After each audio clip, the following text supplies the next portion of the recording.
Pada kesempatan pagi ini kita akan membahas biografi seorang tokoh besar di dalam Islam,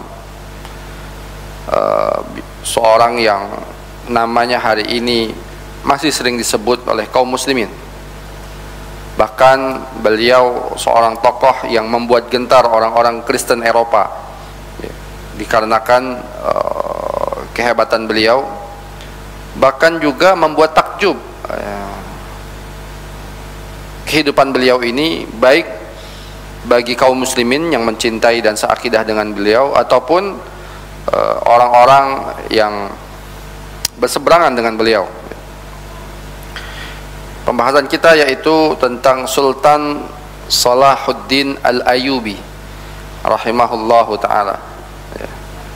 Salahuddin Al-Ayyubi, sang pembebas Al-Quds, sang pembebas Al-Quds, dari Al-Quds. Al-Quds, tahu Al-Quds? Sultan Salahuddin Al-Ayyubi. Al-Ayyubi, Al-Quds tahu Bu? Al-Quds ya? Al-Quds itu lebih besar dari Masjidil Aqsa. Al-Quds itu kota Al-Quds, hari ini disebut Yerusalem. Nah, itu namanya kota. Kalau dalam bahasa Arabnya disebut Al-Quds, ya, kota suci maksudnya. Kota suci ketiga bagi umat Islam setelah Makkah dan Madinah, ya. Dan kota suci bagi tiga agama Samawi, ya, Islam, Kristen, dan Yahudi. Hadirin yang dirahmati Allah Subhanahu wa taala, Salahuddin ini bukan nama aslinya. Salahuddin ini bukan nama aslinya. Nama aslinya adalah Yusuf ibnu Ayyub. Ya, nama aslinya adalah Yusuf ibnu Ayyub. Ya. Salahuddin ini julukan. Jadi dulu sultan-sultan zaman dahulu itu biasanya mereka punya julukan-julukan yang diberikan kepada mereka oleh masyarakatnya, atau mereka memberikan julukan terhadap diri mereka sendiri, atau masyarakat memberikan julukan. Salahuddin artinya yang memperbaiki agama. Ya, Salahuddin, ya, Al-Ayyubi, nama bapaknya Ayub. Maka Sultan Salahuddin, beliau adalah pendiri dari dinasti Ayyubiyah, ya, dinasti Ayyubiyah. Ya, pendiri pertamanya adalah beliau, ya, Daulah Ayyubiyah. Jadi dulu itu, ya, hadirin jamaah sekalian, kekhalifahan satu Abbas, sebelumnya Muawiyah, Umayyah, kemudian berpindah ke Abbasiyah. Tapi nanti Abbasiyah ini punya daulah-daulah lagi. Jadi ada negara-negara di dalam negara. Ada daulah-daulah. Ya, misalnya ada Saljuk, ada Fatimiyah. Tapi Fatimiyah kan berbeda karena berbeda akidah, kemudian tidak masuk dalam daulah Abbasiyah. Ya, ada Mamalik, kemudian ada Ayyubiyah dan yang lainnya. Yusuf ibnu Ayyub. Jadi nama aslinya siapa? Yusuf bin Ayyub. Nama ayahnya adalah, ya, Ayyub, atau juga disebut Najmuddin Ayyub. Ya, nama ayahnya Najmuddin Ayyub. Hadirin jamaah sekalian, beliau lahir di Tikrit, ya, Irak, ya, utara Irak, satu kota namanya Tikrit, pada tahun 532 Hijriah. Lahir tahun 532 Hijriah atau 1137 Masehi. Jadi 500 tahun setelah wafatnya Rasulullah, ya, zamannya Salahuddin Al-Ayyubi ini. Hadirin jamaah sekalian, ayahnya Ayyub, ya, adalah seorang yang mempunyai hubungan yang sangat dekat dengan pejabat Bani Saljuk yang bernama Mujahidun Barbas. Jadi bapaknya ini bukan orang Tikrit. Tikrit ini daerah Irak, ya, Tikrit ini daerah Irak. Nanti kalau lihat, ya, Tikrit, cari aja di Google Maps, kelihatan itu satu kota di Irak, Tikrit.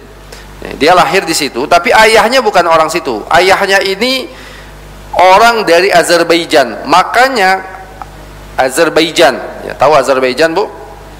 Ya, satu negara sekarang di apa ya, Asia, apa itu? Asia Tengah, ya, itu jalur emas. karena lintas jalur emas perdagangan dari dulu sampai sekarang. Azerbaijan, hadirin jamaah sekalian, dia lahir di situ dan beliau mempunyai suku Kurdi. Jadi Salahuddin Al-Ayyubi bukan orang Arab, tapi orang Kurdi. Kurdi beda sama Turki ya. Kurdi suku sendiri. Kurdistan, suku Kurdistan. Ya. Jadi Kurdi ini banyak tokoh-tokohnya.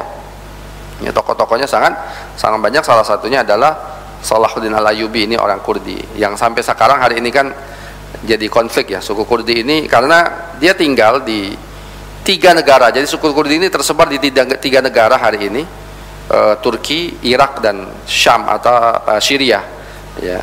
Tapi mereka nggak punya negara, jadi sukunya besar tapi nggak punya negara ya. Jadi ya kalau kita lihat berita-berita ya hari ini itu ada konflik lah, maksudnya suku Kurdi ingin membebaskan diri memiliki negara sendiri, tapi ya pasti ditolak oleh negara-negara yang mereka tinggal, baik itu Turki ataupun Syria ataupun Irak ya.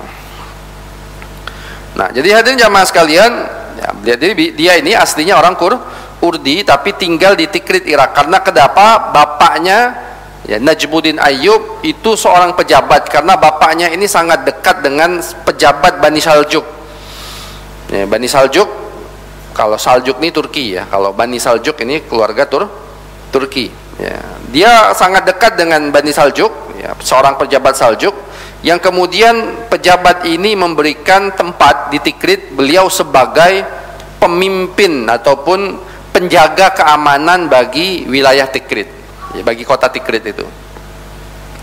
Nah, hadirin jamaah yang dirahmati subhanahu wa ta'ala, tetapi setelah beliau dilahirkan ketika masih bayi, Salahuddin Al-Ayyubi kemudian pindah sama bapaknya dari Tikrit karena ada satu kejadian. Pamannya, jadi yang memimpin Tikrit itu ada 2 orang, 2 saudara. Bapaknya Salahuddin namanya Najmuddin Ayyub, sama pamannya namanya Asaduddin Syirkuh ya, 2 orang ini. Nah, ketika dia di Tikrit ini ada satu kejadian. Pamannya Asaduddin Syirkuh ini membunuh salah seorang pengawal ataupun penjaga keamanan di kota tersebut. Kenapa dibunuh? Karena dia melecehkan seorang wanita di situ. Jadi yang salah pengawalnya dong, bukan bapak, bukan pamannya.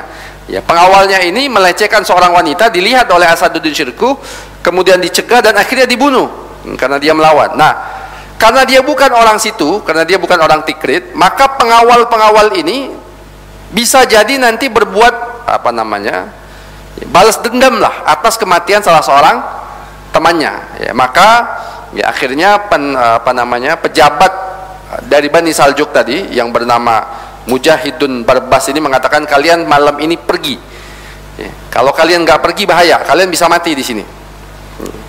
Maka akhirnya Salahuddin Al-Ayyubi yang baru lahir, masih bayi, ketika itu dibawa oleh bapaknya beserta pamannya pindah ya, dari Tikrit menuju Mosul ya, menuju Mosul. Mosul ini di Irak juga, tapi Mosul dikuasai bukan oleh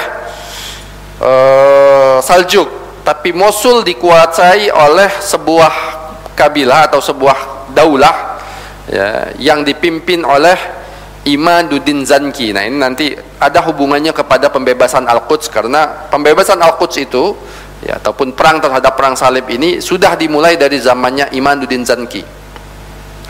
Tapi kita berhenti sampai situ dulu. Hadirin yang dirahmati subhanahu wa ta'ala, ada kisah yang menarik, saya ambil dari kitab ini ya, Sultan Salahuddin Al-Ayyubi, Sultan Penaluk Yerusalem, ditulis oleh Dr. Abdullah Nasir Alwan, seorang ulama dari Syria.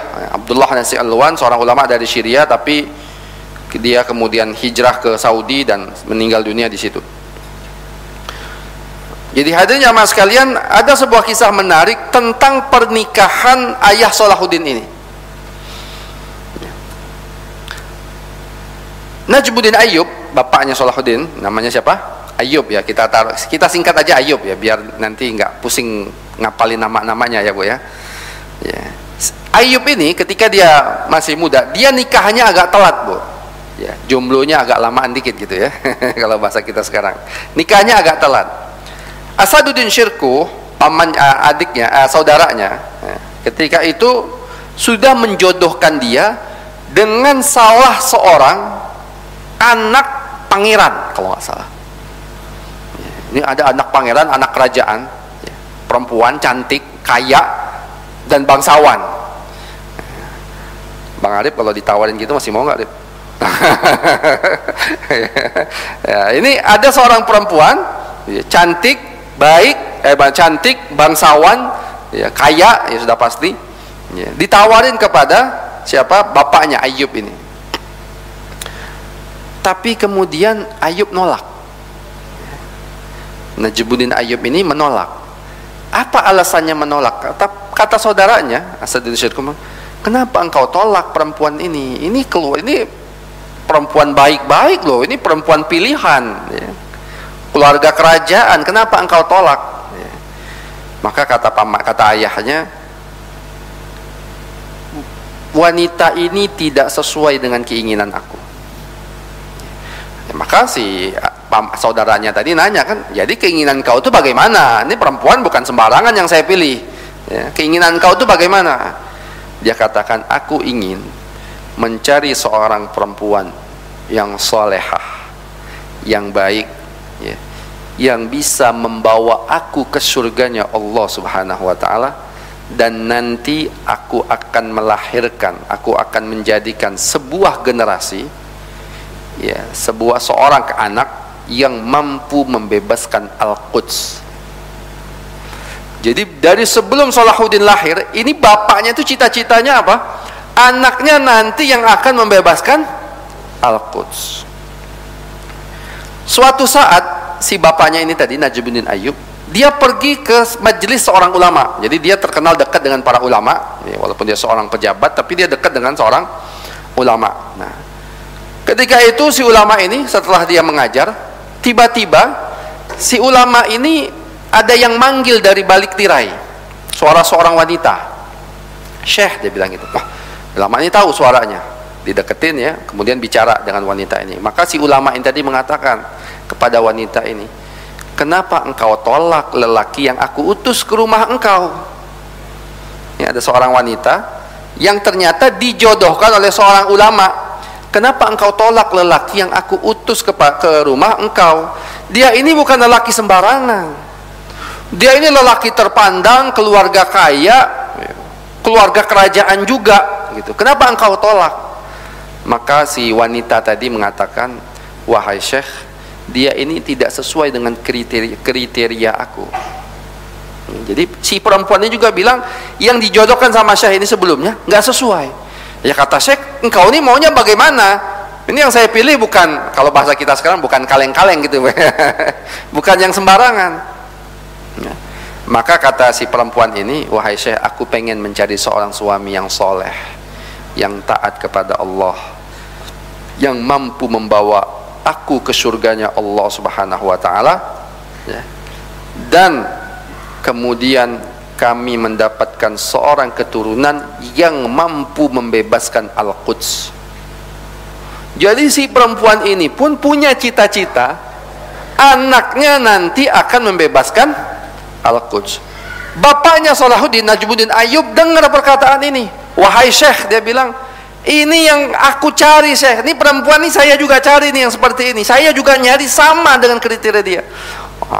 Memang sudah Allah jodohkan, ya. Dia dengar, maka akhirnya mereka berdua ini kemudian menikah, dan akhirnya dari keturunan mereka muncullah seorang yang kemudian membebaskan Al-Quds. Namanya adalah, ya, Yusuf ibnu Ayyub Salahuddin Al-Ayyubi. Jadi hadirin jamaah sekalian, pentingnya kita ini punya visi dalam kehidupan pernikahan kita, ya. Dalam kehidupan apapun sebenarnya kita ini harus punya visi, ya. Kalau kita kerja di kantor, kita tujuan dunia ini kan punya visi, punya tujuan, ya. Kita kerja misalnya di sebuah perusahaan, mau nggak kita kerja terus-terusan tapi ini nggak jelas, misalnya sistem karirnya nggak jelas, gimana nantinya nggak jelas, ya. Wah, kita cuman kerja aja, bahkan lebih dari 8 jam 10 jam kerja, habis waktu kita di situ, tapi kita nggak ada jelas gajinya, nggak nambah-nambah misalnya gitu kan. Mungkin lama-lama orang capek lah kerja di situ, nggak jelas sistem karirnya, nggak jelas. Atau misalnya kita punya usaha, pasti kita punya visi gimana usaha saya ini bisa maju. Kalau saya punya satu toko, saya punya toko yang lainnya, toko yang kedua, toko ketiga. Kalau dalam urusan dunia, dalam urusan perdagangan, dalam urusan pekerjaan, kita punya visi, kita punya tujuan. Masa dalam kehidupan rumah tangga kita sehari-hari kita nggak punya tujuan? Maka kita harus punya tujuan, punya visi yang bisa kita, apa visi kita nanti? Visi kita pastinya masuk ke surganya Allah bersama-sama, anak, istri, suami, semuanya sama-sama masuk surganya Allah Subhanahu wa ta'ala, ya. Jadi seperti itu hadirin jamaah sekalian. Dari pernikahannya pun ini memang pernikahan yang sangat luar biasa, karena dua-duanya punya visi yang sama, yaitu menjadikan anaknya seorang yang mampu menaklukkan Al-Quds Yerusalem, dan nanti apa yang mereka cita-citakan ternyata dikabulkan oleh Allah Subhanahu wa ta'ala. Nah hadirin jamaah sekalian, Sultan Salahuddin tadi kita bilang ya, dia lahir di Tikrit. Tikrit ini di Irak, ya, utara Irak, memang perbatasan dengan Syam. Kemudian dia pindah ke Mosul. Mosul ini juga masih daerah Irak. Ya, kemudian masa kecilnya dia habiskan di satu kota namanya Baalbek, Lebanon. Ya, satu kota namanya Baalbek, ya, yaitu di Lebanon. Dan hadirin jamaah sekalian, disitulah dia dibesarkan, disitulah dia belajar banyak hal, disitulah kemudian dia menuntut ilmu. Ya. Dulu itu, ya, kalau sistem pendidikan dulu itu ada namanya kutab, ya, kutab itu tempat pendidikan. Biasanya anak-anak kecil itu sudah digembleng, mereka disuruh hafal Al-Quran.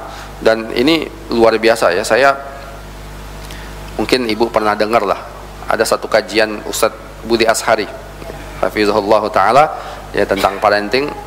Jadi menarik ya, ada satu buku, kata beliau, itu buku ini sebenarnya dilarang terbit, 70 tahun dilarang terbit.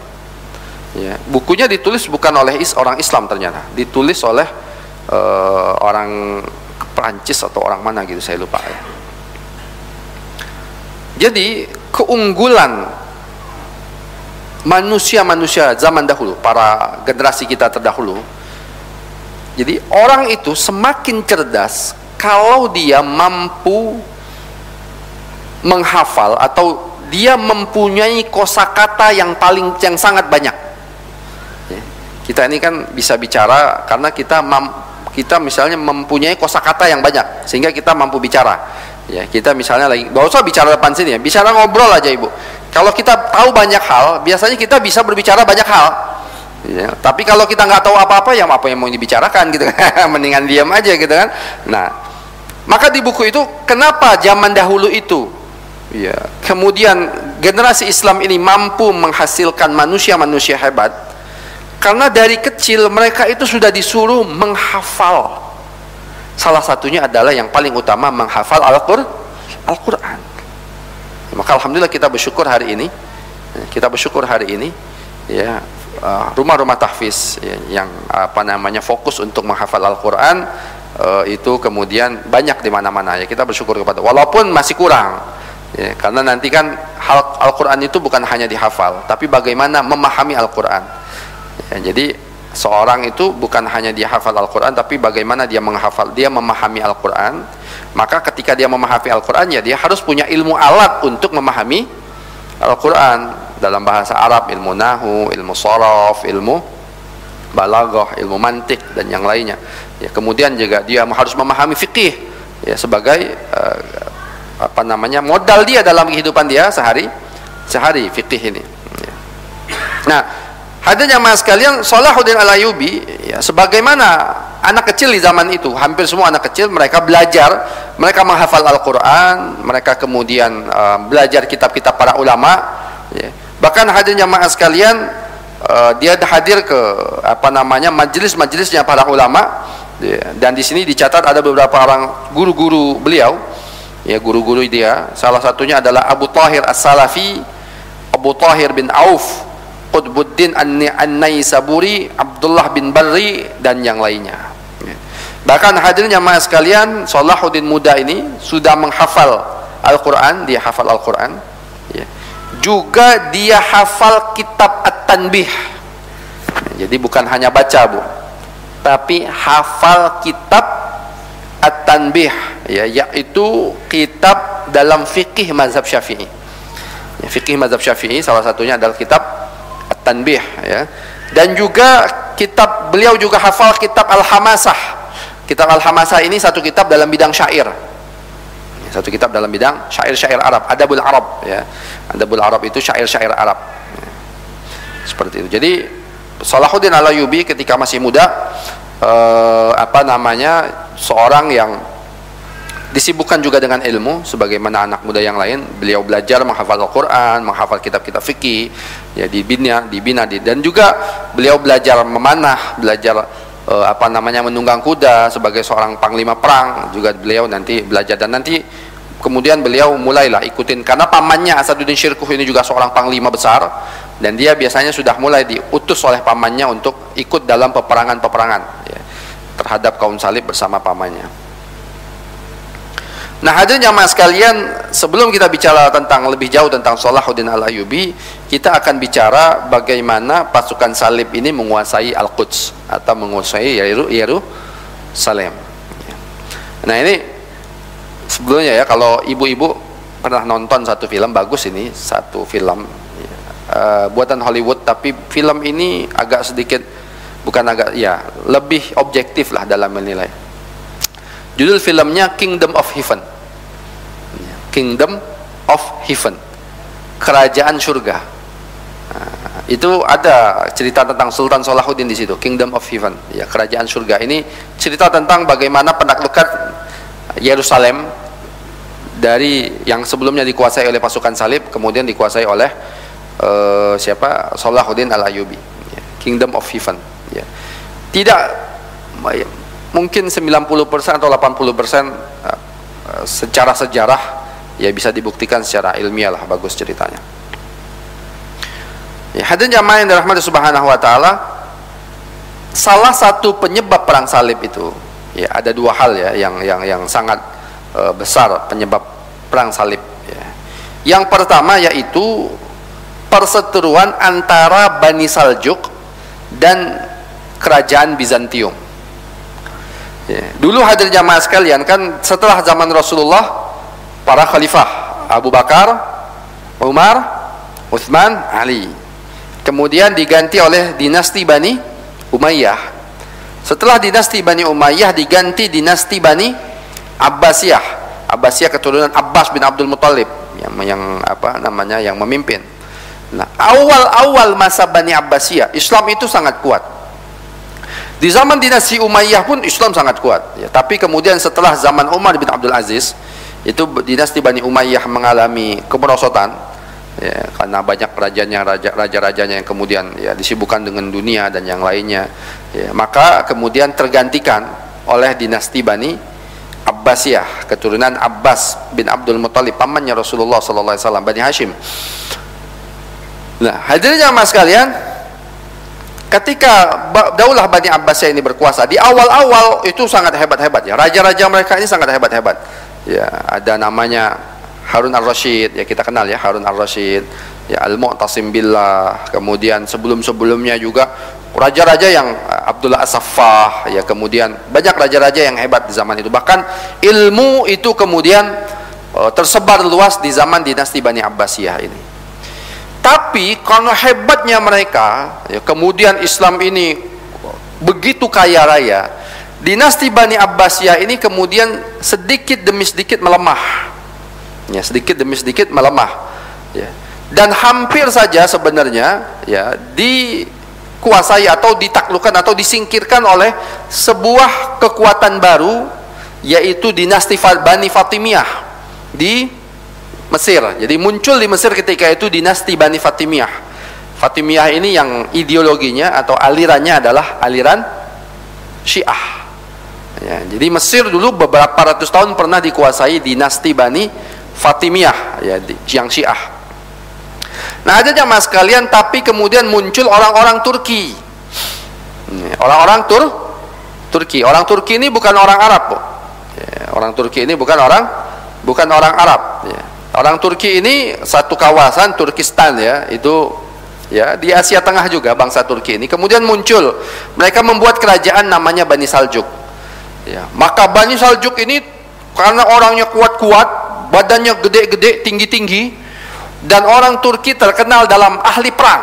Ya. Bahkan nanti ketika mereka menjadi satu kekhalifahan lagi, namanya Khalifah Turki Utsmani, kemampuan mereka dalam berperang ini sangat kuat sekali, sangat hebat. Terkenal bangsa Turki itu dalam kemampuan perang mereka.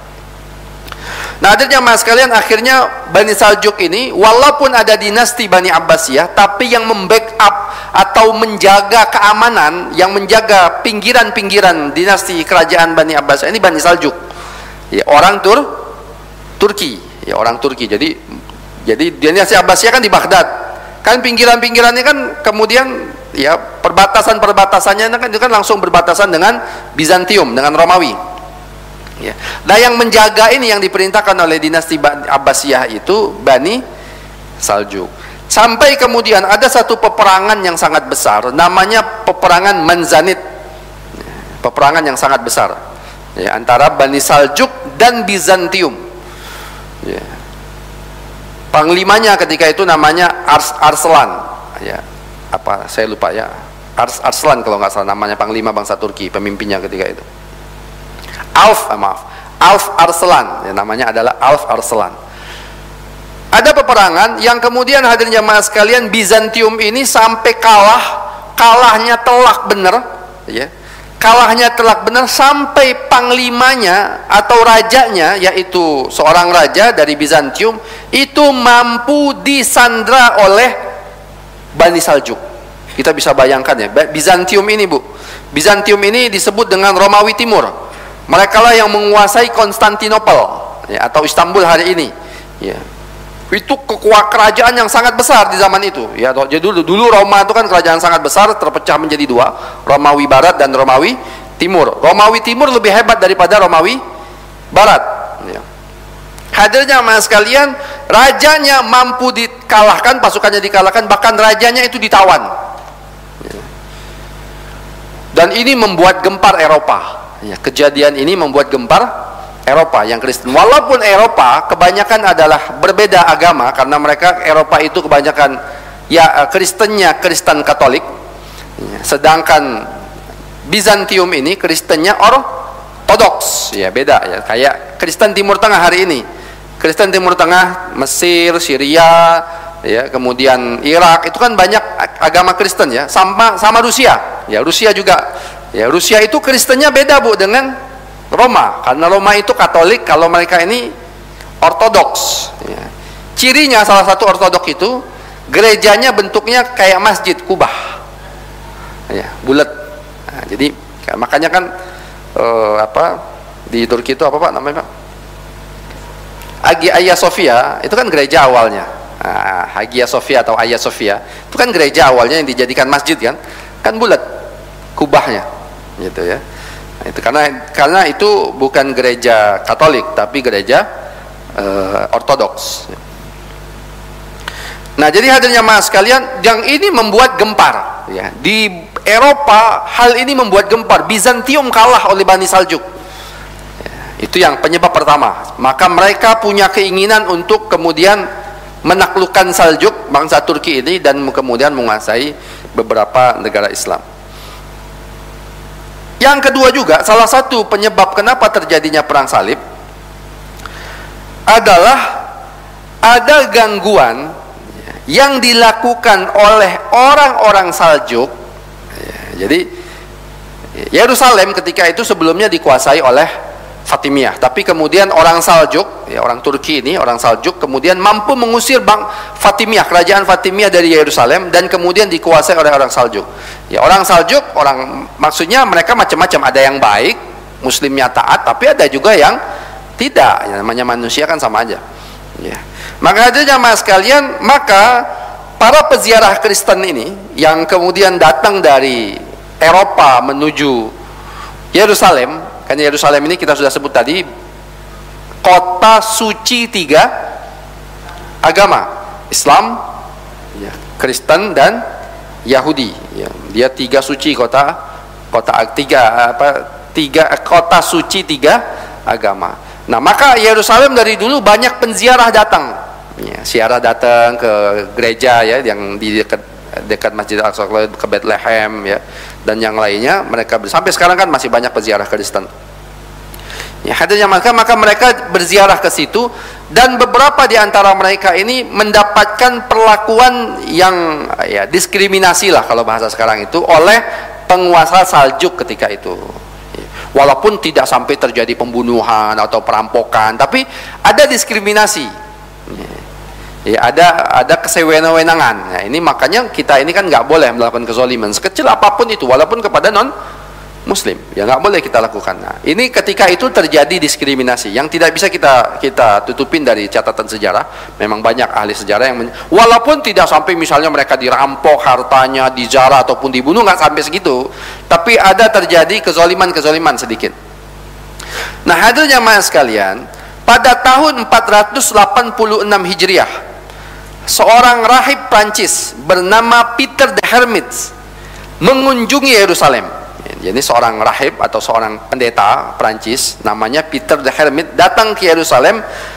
Maka ketika dia datang ke Yerusalem ini, dia melihat apa yang terjadi ya. Akhirnya ketika dia kembali lagi ya ke Prancis dan bertemu dengan Paus ya, maka dia siap menjadi propagandis perang salib. Ya, jadi yang perlakuan yang nggak benar tadi, misalnya perlakuan itu dibesar-besarkan. Ya, dibesar-besarkan ya, wah seolah-olah orang Islam itu jahat, orang Islam membunuhin, orang Islam berbuat zalim kepada kita, pokoknya dibesar-besarkan ya, hal itu, padahal tidak sebesar itu sebenarnya ya. Sehingga dia menjadi propagandis, dia provokasi lah ya, masyarakat Kristen Eropa ketika itu untuk agar mereka ini menguasai tanah suci mereka ya, yaitu Yerusalem. Nah, hadirnya mas sekalian ya, Paus Urban II kemudian menyampaikan khutbah penting pada pertemuan Clermont di Prancis. Dalam pertemuan inilah disepakati perang salib. Ya, Paus Urban yang kedua, ya, maka dia bersepakat kita harus perang salib, perang ya untuk menyerbu kembali Yerusalem. Maka ya, Paus Urban ketika itu mengatakan barang siapapun yang ikut dalam peperangan ini ya, semua dosa-dosa dia akan diampuni oleh Tuhan. Jadi ini propagandanya seperti itu. Ya, propagandanya seperti itu. Maka ikutlah ini banyak sekali orang. Bahkan orang-orang yang nggak punya masa depan di sana. Ya, di Eropa itu mungkin tersingkirkan. Ya, misalnya mereka ini misalnya punya tanah, kemudian tanahnya diambil oleh raja, diambil oleh gereja secara paksa misalnya gitu. Mereka sudah pesimis lah dengan kehidupan ini, nggak mau ngapain lagi, yang nggak punya apa-apa gitu ya. Misalnya petani, misalnya ada yang kalau dalam film Kingdom of Heaven itu salah satu pemeran utamanya kan dia ini termasuk pasukan yang datang itu karena orang-orang terpinggirkan ini, istrinya bunuh diri ya, kemudian kakaknya berkhianat kepada dia bunuh kakaknya, kemudian dia bunuh lagi beberapa pendeta gitu, akhirnya dia melarikan diri ke situ gitu ya. Nah, hadirin yang dirahmati Allah Subhanahu wa taala ya, maka terkumpullah pasukan yang sangat besar ya. Ketika itu hadirin jamaah sekalian, pasukan ini, nah pinternya pasukan salib, jadi mereka dikasih pakaian khusus ya, pakaian salib itu yang di depannya iniin salib merah. Ya, kalau kita lihat film-film ya, kalau pernah lihat film tentang The Crusade ya, tentang film tentang perang salib kan pakaiannya khusus itu ya. Nah, hadirin rahman subhanahu wa taala, dengan segala ini ya, dengan segala apa kelompok-kelompoknya ini datang ke sana. Pinternya mereka ya, mereka ini utus dulu sebelumnya itu orang-orang yang nggak punya masa depan tadi ya. Dari kalangan petani, dari kalangan pedagang, dari kalangan orang-orang yang punya apa-apa ini diutus ya untuk perang. Ya, kekuatan Bani Saljuk ketika itu melihat sudah mengendus nih, ada pasukan yang pengen masuk, ya, ada pasukan yang pengen masuk ke Yerusalem, maka Saljuk mempersiapkan. Ya. Berperanglah dengan Saljuk ya, karena yang datang ini bukan orang terlatih ya, hanya orang misalnya dia ini petani atau nelayan sebelumnya ya, yang nggak punya masa depan, mereka putus asa, tapi karena dijanjikan surga tadi oleh Paus Urban tadi, maka mereka berperang ya dengan sangat mudah dikalahkan oleh Bani Saljuk. Maka Bani Saljuk jumawa, kita bisa kalahkan nih, mudah mengalahkan ya, pasukan yang baru datang ini. Dan Bani Saljuk tidak tahu bahwasanya di belakang itu ada pasukan yang jauh lebih besar lagi, yang semua pasukannya terlatih. Karena perang salib ini Eropa ya, karena Paus langsung yang memberikan titah. Jadi bukan hanya satu negara saja, banyak negara, ini pasukan banyak negara, dari Perancis, dari Roma, dari Inggris, dari macam-macam negara, dari Jerman ya, semua bersatu ya, untuk kemudian mengalahkan kaum muslimin ya, khususnya, dan menguasai kembali Yerusalem ya. Dan hadirin jamaah sekalian, maka mereka mampu masuk ya, ke beberapa kota-kota sebelumnya Yerusalem. Dan ketika mereka masuk ke beberapa kota sebelumnya Yerusalem pun, mereka melakukan tindakan kekerasan ya, membunuh banyak orang sipil yang tidak berdosa ya, darah bercucuran dan yang lainnya ya. Sampai kemudian ketika mereka ingin masuk ke kota Yerusalem ya, Yerusalem ketika itu kota yang sangat kuat ya, dijaga dengan pintu gerbang yang sangat besar, yang tidak mudah untuk masuk kota Yerusalem. Tapi pinternya mereka mengatakan ya, sekarang lihat ini pintu kuat, sangat kuatnya pintu Yerusalem, mereka katakan udah ya, kita damai aja, kami masuk ya, kalian aman ya, tinggal aman, daripada kalian dikepung berbulan-bulan di sini, kami akan masuk secara aman, kalian yang masuk ya akan hidup dengan damai dan aman di kota tersebut.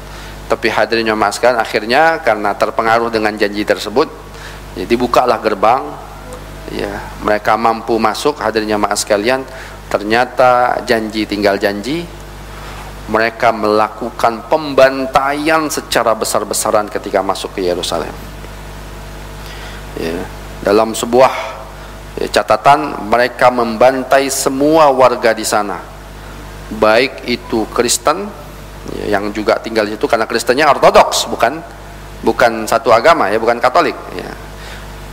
Atau mereka membantai orang-orang Yahudi ya, diceritakan orang Yahudi ketika itu bersembunyi di sinagog mereka, sinagog tempat ibadah mereka, kemudian sinagog tersebut dibakar oleh mereka ya, ketika itu banyak orang dan dibakar. Ataupun orang-orang muslim ya, bahasa mereka itu Sarasen itu orang muslim, ini bahasa mereka itu Sarasen ya, dibunuh semua. Hadirin jamaah sekalian, sampai dikisahkan darah itu semata kaki manusia. Terjadi pembantaian besar-besaran ya. Dikisahkan, diriwayatkan bahwasanya hampir jumlah orang yang dibantai itu, dibunuh itu sebanyak 70.000 orang. Nggak melihat laki-laki, perempuan, anak-anak, orang tua ya, semua mati dibantai ketika pasukan salib ini menguasai Yerusalem. Bahkan ada kisah-kisah yang lebih luar biasa lagi, ada proses kanibalisme ya, manusia makan daging manusia, sampai saking jahatnya itu seperti itu ya. Ada kisah-kisah tentang kanibalisme dalam penaklukan Yerusalem ini, waliyadzubillah, sampai mereka ya, beberapa orang kaum muslimin yang ada di Yerusalem ini berhasil kabur ya. Tapi hadirin jamaah sekalian, kita tidak bisa menyalahkan ya, mereka mampu kuat karena kitanya yang lemah ya. Hari ini kenapa misalnya kaum non muslim ya, yang ada di sana kuat kemudian menjajah tanah-tanah kaum muslimin baik di Palestina yang lain, karena kitanya lemah ya. Begitu juga yang terjadi ketika itu, mereka mampu menaklukkan Yerusalem karena kitanya yang lemah ya. Dalam sebuah penelitian satu kitab ya, saya lupa namanya, satu kitab itu menjelaskan bagaimana sebelum terjadinya kelemahan umat Islam ketika sebelum terjadinya perang salib ini, umat Islam berpecah belah, terjadi peperangan di antara mereka ya. Kemudian terjadinya konflik antar mazhab. Mazhab Syafi'i nggak cocok sama mazhab Hambali, mazhab Hanafi nggak cocok sama mazhab Syafi'i. Bahkan diceritakan di dalam satu mazhabnya pun itu kemudian ya konflik juga antara mazhab Hambali, misalnya ulama mazhab Hambali nggak cocok dengan ulama mazhab yang Hambali yang lain, gitu ya. Sampai ada fatwa-fatwa yang aneh-aneh, misalnya ada fatwa yang mengatakan tidak boleh nikah antara penganut mazhab Syafi'i dan mazhab Hanafi misalnya, atau penganut mazhab Syafi'i ke mazhab Hambali. Terjadi perpecahan yang begitu besar ya, sampai sekarang ya, makanya kita lemah ya, makanya kita lemah ya. Nah, kemudian hadirin jamaah sekalian, ada para raja-raja yang kemudian hidup dalam kesenangan duniawi, lupa terhadap tugas mereka sebagai pemimpin kaum muslimin. Ada ulama-ulama penjilat para raja ya, yang tugasnya hanya menstempel keinginan para raja ya, makanya nanti kalau kita bahas ya kitab Ihya Ulumuddin yang ditulis oleh Imam Ghazali itu, yang dikritik adalah salah satunya para ulama-ulama pecinta kekuasaan ini ya, disebut dengan ulama ya, ulama-ulama yang jahat. Nah, hadirin yang dirahmati Subhanahu wa taala, bahkan dalam sebuah, bukan di buku ini ya, dalam kitab yang lain diceritakan itu, ketika beberapa kaum muslimin ini yang dibantai tadi ya, kemudian mereka berhasil melarikan diri dan akhirnya mereka pergi ke negeri-negeri yang lain, beberapa orang ulama mereka ya, pergi kemudian menemui khalifah yang ada di Baghdad. Waktu itu kan khalifahnya Bani Abbasiyah ada di Baghdad. Maka beberapa kaum muslim ini ya pergi, ada utusan para ulama kemudian menceritakan bagaimana apa yang mereka hadapi di Palestina, di Yerusalem ya.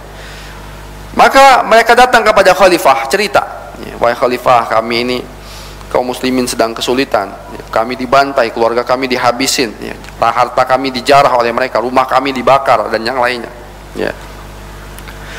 Tapi ketika itu khalifah mengatakan ya, dipanggilnya Perdana Menteri, wahai Perdana Menteriku sini ya, tolong urusin ini ya, orang-orang Palestina ini ya, urusin urusan mereka, karena saya punya masalah yang lebih penting lagi. Apa itu? Semalam burung merpati saya pergi, nggak tahu pergi kemana. Ngerti nggak, Bu? Ya. Dia seorang khalifah ya, dia seorang khalifah. Kaum muslimin dari Palestina, dari Yerusalem datang cerita, mereka dibantai, nyawa mereka sampai 70.000 orang mati di situ ya, darah sampai menggenang. Wah, banyak orang sedih lah mendengar kisah ini ya.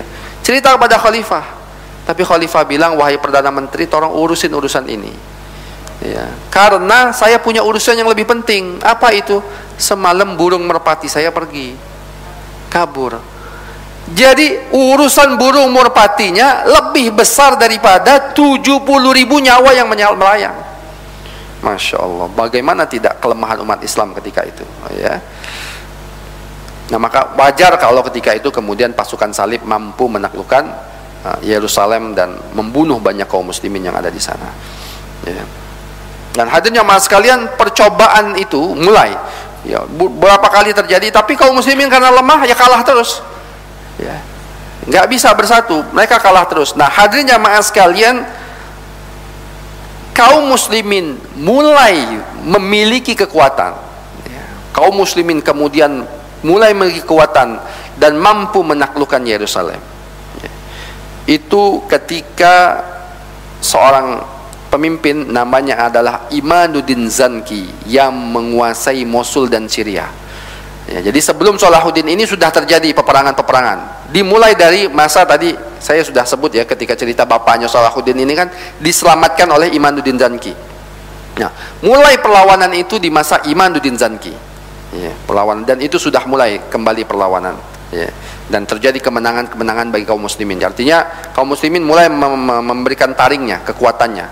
Dimulai di masa Imaduddin Zanki, diteruskan oleh anaknya Nuruddin Zanki ya, diteruskan kembali oleh siapa? Anaknya Nuruddin Zanki. Jadi kalau kita bicara perang salib, bicara tentang penaklukan Yerusalem, pengembalian kembali Yerusalem, tidak bisa hanya bicara tentang Sultan Salahuddin, karena sebelum Salahuddin sudah ada raja-raja sebelumnya yang kemudian melakukan perlawanan-perlawanan sebelumnya, yaitu Imaduddin Zanki, baru kemudian Nuruddin Zanki, baru kemudian Sultan Salahuddin Al-Ayyubi. Tapi yang menarik hadirin jamaah sekalian, ini saya berapa kali ungkapkan ini, ya mungkin di sini juga pernah, tapi nggak apa-apa kita ulang-ulangi lagi. Imaduddin Zanki, Nuruddin Zanki ataupun Salahuddin Al-Ayyubi itu bukanlah seorang Superman yang mampu melakukan segalanya. Tapi khususnya Salahuddin Al-Ayyubi ini adalah juru bicara atau pemimpin dari sebuah generasi yang memang sudah siap untuk mengembalikan kembali Yerusalem. Paham nggak maksud saya, Bu? Ya. Jadi bukan Sultan Salahuddin Al-Ayyubinya aja yang hebat. Sultan Salahuddin Al-Ayyubi hebat, kita tidak bisa tutupin itu. Dia seorang yang adil, yang hebat, yang zuhud, yang bertakwa. Nanti kita akan bahas. Ya. Tapi dia sehebat apapun seorang pemimpin, kalau masyarakatnya lemah ya tetap nggak bisa. Nggak ada dukungan. Tapi Salahuddin itu hebat karena kenapa? Dia punya pasukan, dia punya generasi ketika itu juga generasi yang hebat. Orang-orang hebat juga yang berada di antara Salahuddin Al-Ayyubi ini. Nah, maka hadirin jamaah sekalian, ya ketika pasukan salib masuk ini kan Islam sedang lemah. Islam sedang hancur-hancurnya. Ya, wah, sedang sangat lemah-lemahnya di titik kenadiran. Ya. Makanya mereka mampu ditaklukkan ya, dengan sangat mudah hadirin jamaah sekalian. Nah, maka melihat hal ini, melihat apa namanya ya fenomena kaum muslimin yang begitu rusak ya, maka hadirin jamaah sekalian, ada tadi yang saya bilang ya, buku, ada satu buku yang diteliti oleh Dr. Majid, nah ini namanya Dr. Majid Irsyad Al-Qailani ya, nama penulisnya adalah Dr. Majid Irsyad Al-Qailani, seorang ulama kalau nggak salah dari Lebanon ya, orang-orang Lebanon, seorang peneliti lah dari Lebanon. Dia membuat satu penelitian, sangat bagus sekali penelitian ini. Judul bukunya Hakadha Zahara Jaila Salahuddin wa Hakadha Adad Al-Quds. Beginilah ya, kalau artinya dalam bahasa Indonesia itu, beginilah munculnya pasukan Salahuddin dan beginilah Al-Quds itu akan kembali ya. Diterjemahkan oleh Ustadz Asep Sobari, judulnya 50 tahun refleksi perjuangan umat Islam, kalau nggak salah, saya lupa judul terjemahnya ya. Nah hadirin jamaah sekalian, dalam penelitian beliau ya, Salahuddin Al-Ayyubi ini adalah juru bicara dari sebuah generasi, kita bilang tadi ya, yang hadirnya jamaah sekalian, generasi ini dipersiapkan oleh para ulama-ulama pada zamannya. Jadi kalau kita bicara Salahuddin, itu bukan hanya bicara Salahuddinnya secara personal, tapi generasi, kita bicara Salahuddin ini, kita bicara sebuah generasi yang hebat, yang generasi ini didesain oleh para ulama pada masa itu. Jadi generasi Salahuddin itu by design, Pak ya, didesain oleh para ulama ya, artinya dibentuk oleh para ulama pada masa itu. Maka dalam penelitian beliau ini ya, Dr. Majid Irsyad Al-Qailani ini, terciptanya generasi Salahuddin Al-Ayyubi ini atas jasa dua ulama yang paling berpengaruh pada zamannya ya, ada dua ulama yang paling berpengaruh pada zamannya. Yang pertama ya, menurut beliau gerakan islah, gerakan pembaharuan ini ya, yang pertama yaitu yang dilakukan oleh Hujjatul Islam Imam Ghazali rahimahullahu taala.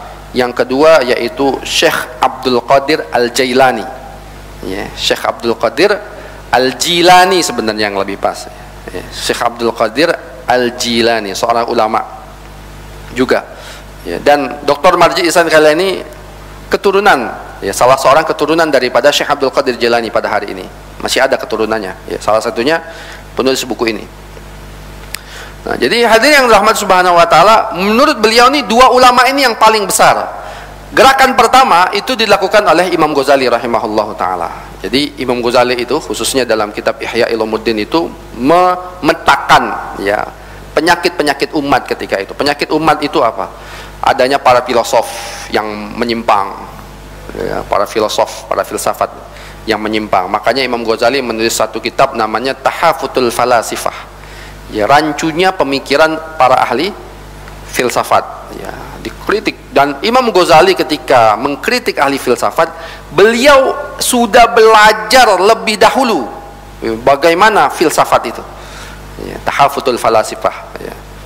Kemudian hadirin jamaah sekalian, rancunya kerusakan ketika itu adalah adanya para ahli tasawuf yang menyimpang, ya, yang kemudian membuat, ya, apa namanya, ya, pembaharuan, apa namanya, ya, penyimpangan-penyimpangan lah, ya. Makanya dikritik habis oleh Imam Ghazali hal-hal tersebut, ya. Juga ada para ulama-ulama yang kemudian lebih cinta dunia daripada, ya, akhirat, ya, dan yang lainnya, ulama su, ya, di dalam istilah. Makanya kan kitab Imam Ghazali itu judulnya Ihya Ulumuddin, menghidupkan kembali ilmu-ilmu agama, ya, menghidupkan kembali ilmu-ilmu agama, ya. Itu yang pertama. Yang kedua yaitu siapa? Namanya Syekh Abdul Qadir Al-Jilani, dan peran yang sangat besar karena nanti, ya, Syekh Abdul Qadir Jilani membuat sebuah madrasah, ya, ya, madrasah Qadiriyah, ya, madrasah Qadariyah, ya, yang kemudian hadirin jamaah sekalian, madrasah ini kemudian diciplak bentuknya oleh madrasah-madrasah yang lain sehingga tersebar madrasah ini, yang dari madrasah-madrasah inilah muncul ulama-ulama, muncul prajurit-prajurit tangguh yang kemudian, ya, jadilah generasi Salahuddin Al-Ayyubi dari murid-murid madrasah-madrasahnya siapa? Syekh Abdul Qadir Al-Jailani rahimahullahu ta'ala. Nah, maka hadirin yang dirahmati subhanahu wa ta'ala, Salahuddin, ya, yang dikuasai Salahuddin yang pertama yaitu menguasai Mesir, ya. Dan kehebatan Salahuddin ini, beliau ini bukan hanya orang yang alim, orang yang zuhud, tapi seorang politikus yang pintar, ya. Dan Mesir, Salahuddin Al-Ayyubi sangat berkepentingan untuk menguasai Mesir. Karena kenapa hadirin jamaah sekalian? Mesir ketika itu dikuasai oleh dinasti Bani Fatimiyah yang Syiah, ya. Mesir ketika itu dikuasai oleh dinasti Bani Fatimiyah dan Syiah. Dan salah satu alasan kenapa pasukan salib mampu dengan mudah masuk ke Yerusalem, karena dukungan Fatimiyah ketika itu kepada pasukan salib. Nah, jadi gimana rusaknya umat Islam, ya, ya. Jadi dinasti Bani Fatimiyah ternyata, bahkan ada sebuah riwayat mengatakan, ya, ketika pasukan salib mampu menaklukkan Yerusalem ini, Fatimiyah, raja-raja Fatimiyah ketika itu bersuka cita, ya. Mereka mengatakan, wah, apa namanya, ya udah, gimana kalau misalnya Yerusalem ini kasih ke kami lagi lah, ya, ke Fatimiyah, ya. Nanti kalian bebaslah ziarah ke sini, tapi kembalikan kepada kami. Yang nggak mau pasukan salib, enak aja lu, kata bilang gitu kan. Kami udah capek-capek masuk ke sini, kok mau kalian yang nguasain gitu kan. Ya, artinya Fatimiyah ketika itu senang, karena kan sebelumnya Fatimiyah yang berkuasa sebelum Saljuk, ya. Tapi kemudian diusir oleh Saljuk dan kemudian masuklah pasukan salib ke kota Yerusalem. Nah, maka hadirin jamaah sekalian, Salahuddin sangat ingin sekali menguasai Mesir. Tapi masalahnya Mesir ketika itu dikuasai oleh dinasti Fatimiyah, ya. Dan hadirin jamaah sekalian, Raja Fatimiyah ketika itu adalah seorang anak muda yang sakit-sakitan, ya. Rajanya itu seorang anak muda yang sedang sakit-sakitan. Maka yang berkuasa itu bukan raja di zaman itu di Mesir, tapi yang berkuasa ketika itu adalah Perdana Menteri, menteri-menteri orang dalam istana ini berkuasa. Dan biasanya mereka ini antara satu tokoh dengan satu tokoh yang lain juga saling bentrok, saling konflik, saling berperang, ya. Terkadang mereka minta bantuan kepada Nuruddin Zanki, terkadang minta bantuan kepada pasukan salib untuk menghancurkan kelompok yang ini, yang kelompok ini. Pokoknya saling perang lah di antara mereka. Sampai kemudian Nuruddin Zanki memerintahkan Asaduddin Syirkuh, pamannya Salahuddin, untuk menguasai Mesir. Terjadi peperangan, ya, pasukan salib kalah. Kemudian beberapa orang-orang yang ada di Mesir pun, ya, pasukan-pasukan yang, ya, di antara orang-orang istana ini kalah.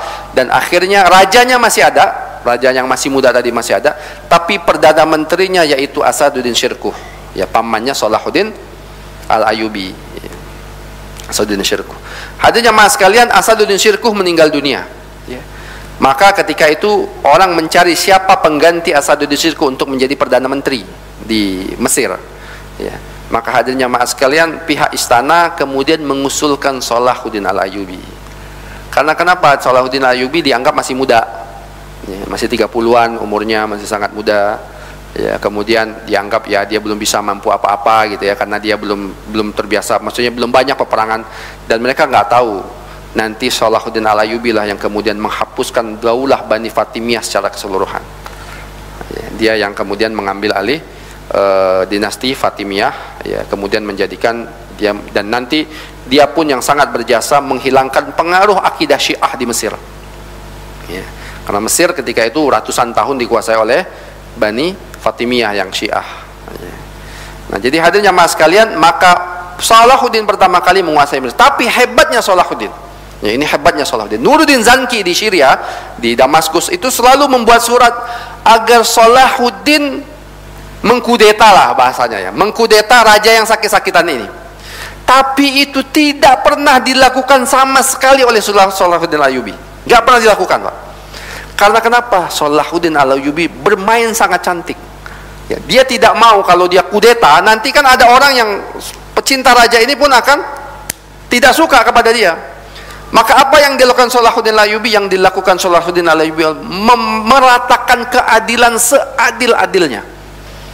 Ya, semua orang yang berbuat zalim itu dihukum, siapapun dia, dari keluarga kerajaan atau siapapun, dibuat seadil-adilnya, sehingga Sultan Salahuddin Al-Ayyubi begitu dicintai oleh rakyat Mesir. Jadi yang sangat mencintai Sultan Salahuddin adalah rakyat Mesir, karena dia berbuat adil dan dia orang yang sangat zuhud. Ya, dia berbuat adil, dianya sederhana. Kalau ada orang nggak mampu, dia bantu dengan harta, dia habis hartanya untuk membantu orang-orang yang tidak mampu. Maka Sultan Salahuddin sangat dicintai. Dan pinternya Sultan Salahuddin, ketika rajanya masih hidup nih rajanya Fatimiyah. Maka apa yang dilakukan? Dia test on the water. Ya, bahasanya ngetes. Karena kan dulu itu namanya khalifah itu Abbasiyah, Baghdad. Ya. Maka khutbah Jumat itu harus ada doa untuk khalifah. Nah, di zaman dulu. Ya, doa khutbah Jumat itu harus berdoa untuk khalifah yang di Bani Abbasiyah. Apa yang dilakukan oleh Salahuddin? Dia tes. Kira-kira nih rakyat Mesir berontak nggak? Kira-kira gitu. Semua khatib Jumat diperintahkan oleh Sultan Salahuddin berdoa untuk khalifah Bani Abbasiyah. Dan ternyata hadirnya sekalian nggak ada satupun yang protes. Makanya menurut Sultan Salahuddin, wah, Mesir aman. Rajanya masih hidup. Gak lama karena ini raja sakit-sakitan, kemudian meninggal dunia. Dan ketika meninggal dunia dihormati bukan main oleh Sultan Salahuddin. Walaupun ini raja nggak sadar bahwasanya kerajaannya itu sudah habis. Ya, sudah yang berpengaruh itu Sultan Salahuddin, rajanya sudah nggak punya apa-apa lagi. Ya. Tapi begitu dihormati oleh Sultan Salahuddin, keluarganya kemudian diayomin, anak-anaknya atau keluarga yang lain itu kemudian dirapikan keperluan mereka, sehingga tidak ada pemberontakan sedikit pun di Mesir ketika Salahuddin Al-Ayyubi kemudian menguasai Mesir. Jadi menghilangkan dinasti Fatimiyahnya secara halus, gitu, secara halus, dan sangat hebat Sultan Salahuddin. Jadi beliau bukan hanya seorang yang alim, yang zuhud, tapi beliau juga seorang yang sangat adil dan seorang politikus yang pintar, ya. Politikus dalam artian positif, ya, bukan politikus dalam artian negatif. Kan kita biasanya kalau bicara politikus ini busuk gitu kan. Enggak, ini politikus yang pintar, ya, dalam mengatur strateginya. Nah, jadi pertama hadirnya jamaah sekalian, Salahuddin Al-Ayyubi menguasai Mesir. Kemudian Sultan Salahuddin Al-Ayyubi menguasai Syria. Nah, ini jadi untuk menaklukkan untuk mengembalikan Yerusalem ini, dua negara ini memang harus di bawah kekuasaan kaum muslimin yang benar-benar beriman kepada Allah dan Rasulullah sallallahu alaihi wasallam. Jadi kalau digambarkan itu, Palestina ini kalau kita gambarkan itu seperti burung, Bu. Ya. Burung itu, ya burung, ya, seperti ini burung kan. Nah, kalau kita lihat peta, ya, ini kan Syria, ini Palestina, dan ini Mesir. Nah, ini kan seperti burung nih. Kepalanya itu Palestina, sayapnya adalah Mesir dan Syria. Ya, Mesir dan Syria. Ya. Maka tidak mungkin kita bisa membebaskan Al-Quds kecuali kita mampu ya membebaskan atau menjadikan Mesir dan Syria ya atau Syam secara keseluruhan ya itu kemudian apa namanya orang-orang yang juga orang-orang yang taat kepada Allah dan Rasulullah sallallahu alaihi wasallam. Jadi dua ini sangat penting nih, Mesir dan Syria ini sangat penting. Ya, kalau dua hal ini tidak ditaklukkan oleh kaum muslimin, berat untuk kita menaklukkan atau merebut kembali tanah Palestina kepada kaum muslimin. Ya, karena makanya Sultan Salahuddin ketika dia mampu menguasai Mesir, selanjutnya dia mampu menaklukkan, dia mengalahkan atau menguasai Syria, ya, menguasai Syria. Dan ini penuh pergolakan ketika dia menaklukkan Syria, karena Syria ketika itu dikuasai Nuruddin Zanki. Ya, kemudian Nuruddin Zanki dia berhubungan sangat baik dan dia tidak kelihatan sedikit pun keinginan untuk apa? Misalnya mengkudeta atau melawan perintah Nuruddin, enggak pernah. Dia selalu berbuat baik kepada Sultan Nuruddin karena Sultan Nuruddin adalah senior dia. Ya, Sultan Nuruddin ini senior dia, orang yang sangat berjasa ya, bagi Sultan Salahuddin Al-Ayyubi, bahkan bagi ayahnya pun sangat berjasa ya, Nuruddin Zanki ini. Dia sangat hormat kepada Nuruddin Zanki ya, hadirin jamaah sekalian. Nah, tapi ketika Nuruddin Zanki wafat, Nuruddin Zanki mewariskan kerajaannya kepada anaknya Al-Malik As-Saleh namanya. Umurnya ini masih 19 tahun ya, masih sangat muda sekali. Maka hadirin jamaah sekalian, ketika Nuruddin Zanki ini meninggal dunia, maka amir-amir ya kan, Syria itu banyak ya, kota Aleppo, kota Halab, kota macam-macam kota ya, sampai ke Tikrit dan yang lainnya ya. Maka amir-amir ini kemudian ada yang inilah ingin membebaskan diri, menjadi raja-raja kecil kembali ya. Nah, hadirin jamaah sekalian, disitulah peran Salahuddin Al-Ayyubi kemudian menaklukkan amir-amir ini, raja-raja kecil ini ditaklukkan menjadi satu kekuasaan. Tapi dia tetap hormat kepada anaknya Nuruddin Zanki, Al-Malik As-Saleh tadi. Jadi adabnya luar biasa Salahuddin ini. Walaupun dia dengan sangat mudah, anak umur 19 tahun. Ya, kalau dia mau singkirkan ya dengan sangat mudah. Ya. Tapi hadirin jamaah sekalian, itu tidak pernah dilakukan oleh, bahkan dia tetap menghormatin anaknya Nuruddin Zanki Al-Malik As-Saleh ini. Tapi hadirin jamaah sekalian, memang ada satu kelompok di zaman itu, namanya mungkin pernah dengar ya Bapak Ibu, namanya Hasasin. Pernah dengar ya, Hasasin? Ya, ada filmnya ya. Pembunuh bayaran ini. Kelompok Hasasin ini kelompok pembunuh bayaran, ini ada sejarahnya, Pak. Kelompok Hasasin ini ada sejarahnya asli. Jadi kelompok Hasasin ini, mereka sebenarnya ideologi mereka adalah ideologi Syiah Ismailiyah. Ya, Syiah Ismailiyah. Syiah ya, akar pokok masalahnya di situ memang ya. Syiah Ismailiyah. Nah, hadirin jamaah sekalian, tapi mereka punya benteng khusus, ya, Hasasin ini punya benteng khusus yang mereka ini bekerja sebagai pembunuh bayaran. Nanti biasanya kalau ada gerakan-gerakan yang ingin mempersatukan kaum muslimin, ya, itu sudah mulai itu kan, di zaman dulu itu sudah mulai ada tokoh-tokoh yang ingin mempersatukan kaum muslimin. Maka biasanya ada orang yang membayar kelompok Hasasin ini untuk ya membunuh tokoh-tokoh tersebut. Ya. Salah satu contoh misalnya di zaman Bani Saljuk ada seorang perdana menteri yang sangat soleh, namanya Nizamul Muluk. Ya, Nizamul Muluk. Ini perdana menteri yang luar biasa soleh. Beliau pendiri Universitas Nizamiyah di Baghdad, yang kemudian rektornya, kalau bahasa sekarang itu rektornya, pemimpinnya itu adalah Imam Ghazali. Nizamul Muluk ini seorang perdana menteri yang sangat zuhud, baik, dan beliau mampu mempersatukan, tapi kemudian dibunuh oleh Hasasin. Dan hadirin jamaah sekalian, Sultan Salahuddin Al-Ayyubi kalau tidak salah 3 kali mau dibunuh oleh Hasasin. 2 atau 3 kali mau dibunuh oleh Hasasin, dan ketiga-tiganya gagal. Memang Allah menginginkan kebaikan kepada beliau ya. Tiga-tiganya gagal ya. Tiga-tiganya gagal. Dan akhirnya Sultan Salahuddin yang kemudian menghabiskan Hasasin itu. Ya, zaman dikepung bentengnya, dihabisin semua. Setelah itu muncul lagi sedikit-sedikit, tapi nggak ada. Ya, maksudnya nggak berpengaruh lah, karena Sultan Salahuddin Al-Ayyubi, karena ini penyakit ya. Penyakit ini kan kalau kita ada di dalam tubuh ini ada luka yang nggak sembuh-sembuh, ya terkadang kan harus amputasi luka ini biar dia jadi sembuh. Nah ini penyakit yang dalam tubuh kaum muslimin. Setiap ada tokoh yang sudah mulai ingin mempersatukan kaum muslimin, dibunuh oleh dia. Dan mereka siapa aja? Mereka adalah pembunuh bayaran memang. Ya, tugasnya membunuh bayaran, pembunuh bayaran. Nah, adanya maskan sampai kemudian Sultan Salahuddin Al-Ayyubi menguasai sisi Syria secara keseluruhan, ya, yang beberapa amir tadi yang nggak mau tunduk kemudian ya diperangi oleh Sultan Salahuddin, dan sebagian mereka mau tunduk, sebagian mereka diperangi kemudian baru tunduk, dan yang lainnya. Walhasil Salahuddin menguasai Mesir, Syria, dan kemudian Yaman. Ya, Yaman juga kemudian dikuasai oleh Sultan Salahuddin Al-Ayyubi. Nah, hadirin jamaah sekalian, dan kalau kita bicara tentang perang salib ini, kita pasti akan bicara tentang perang yang sangat luar biasa yang kemudian menentukan kemenangan, yaitu disebut dengan perang Hittin. Nah, ya, perang apa? Hittin. Ya, Hittin ini satu tempat di dekat Tiberias, ya, Tobari.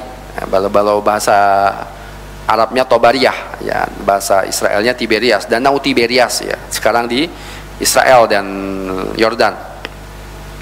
Nah, hadirin jamaah sekalian, penyebab utama perang Hittin ini, nah, kalau Bapak nonton film itu tadi, ya, apa namanya, Kingdom of Heaven, itu ada ya cerita tentang Reginald de Catilan yang membunuh para peziarah haji atau pedagang kaum muslimin atau peziarah haji, saya lupa ya.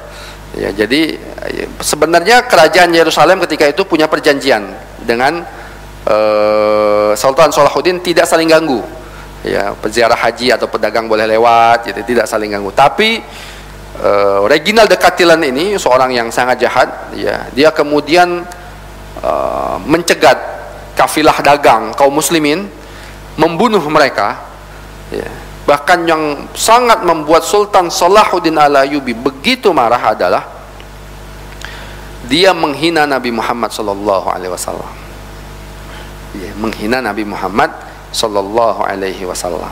Jadi dia katakan, ya, ketika dia membunuh ini, sekarang coba kalian minta tolong sama Muhammad, mampu nggak dia menolong kalian? Penghinaan kepada Nabi Muhammad sallallahu alaihi wasallam. Maka Sultan Salahuddin begitu marah dan dia berjanji, bernazar, dialah yang akan dengan tangannya membunuh Reginald de Catilan. Ya, dengan tangannya lah yang akan membunuh Reginald de Catilan karena perbuatan dia terhadap kaum muslimin. Dan akhirnya hadirin jamaah sekalian, terjadilah perang Hittin, ya, dan akhirnya pasukan salib kalah telak dalam peperangan ini, ya, habis semua. Reginald de Catilannya tertangkap, ya, rajanya pun tertangkap, ya, kemudian rajanya tidak dibunuh, ya, bahkan yang membuat mereka ini, karena perang Hittin ini luar biasa strategi Salahuddin Al-Ayyubi apa? Pusat-pusat air dikuasai Salahuddin. Jadi pusat-pusat air, kan air ini sebagai, kalau kita mau perang kan butuh air. Kita kalau aus gimana kita mau perang? Nggak kuat. Ya, seperti terjadi dalam perang Badar zaman Rasulullah. Ya, sumur Badar itu kan ada 3, 2-nya ditutup oleh Rasulullah. Ya, yang satu dikuasai oleh Rasulullah sallallahu alaihi wasallam. Maka membuat kaum musyrik Quraisy ketika itu nggak mampu. Karena kenapa? Mereka sedang dalam keadaan kehausan. Ya. Nah, perang Hittin juga seperti itu. Pusat-pusat air ini dikuasain oleh kaum muslimin, sehingga pasukan salib berperang dalam keadaan haus, sampai nanti ketika mereka kalah itu nggak kuat mereka nahan haus.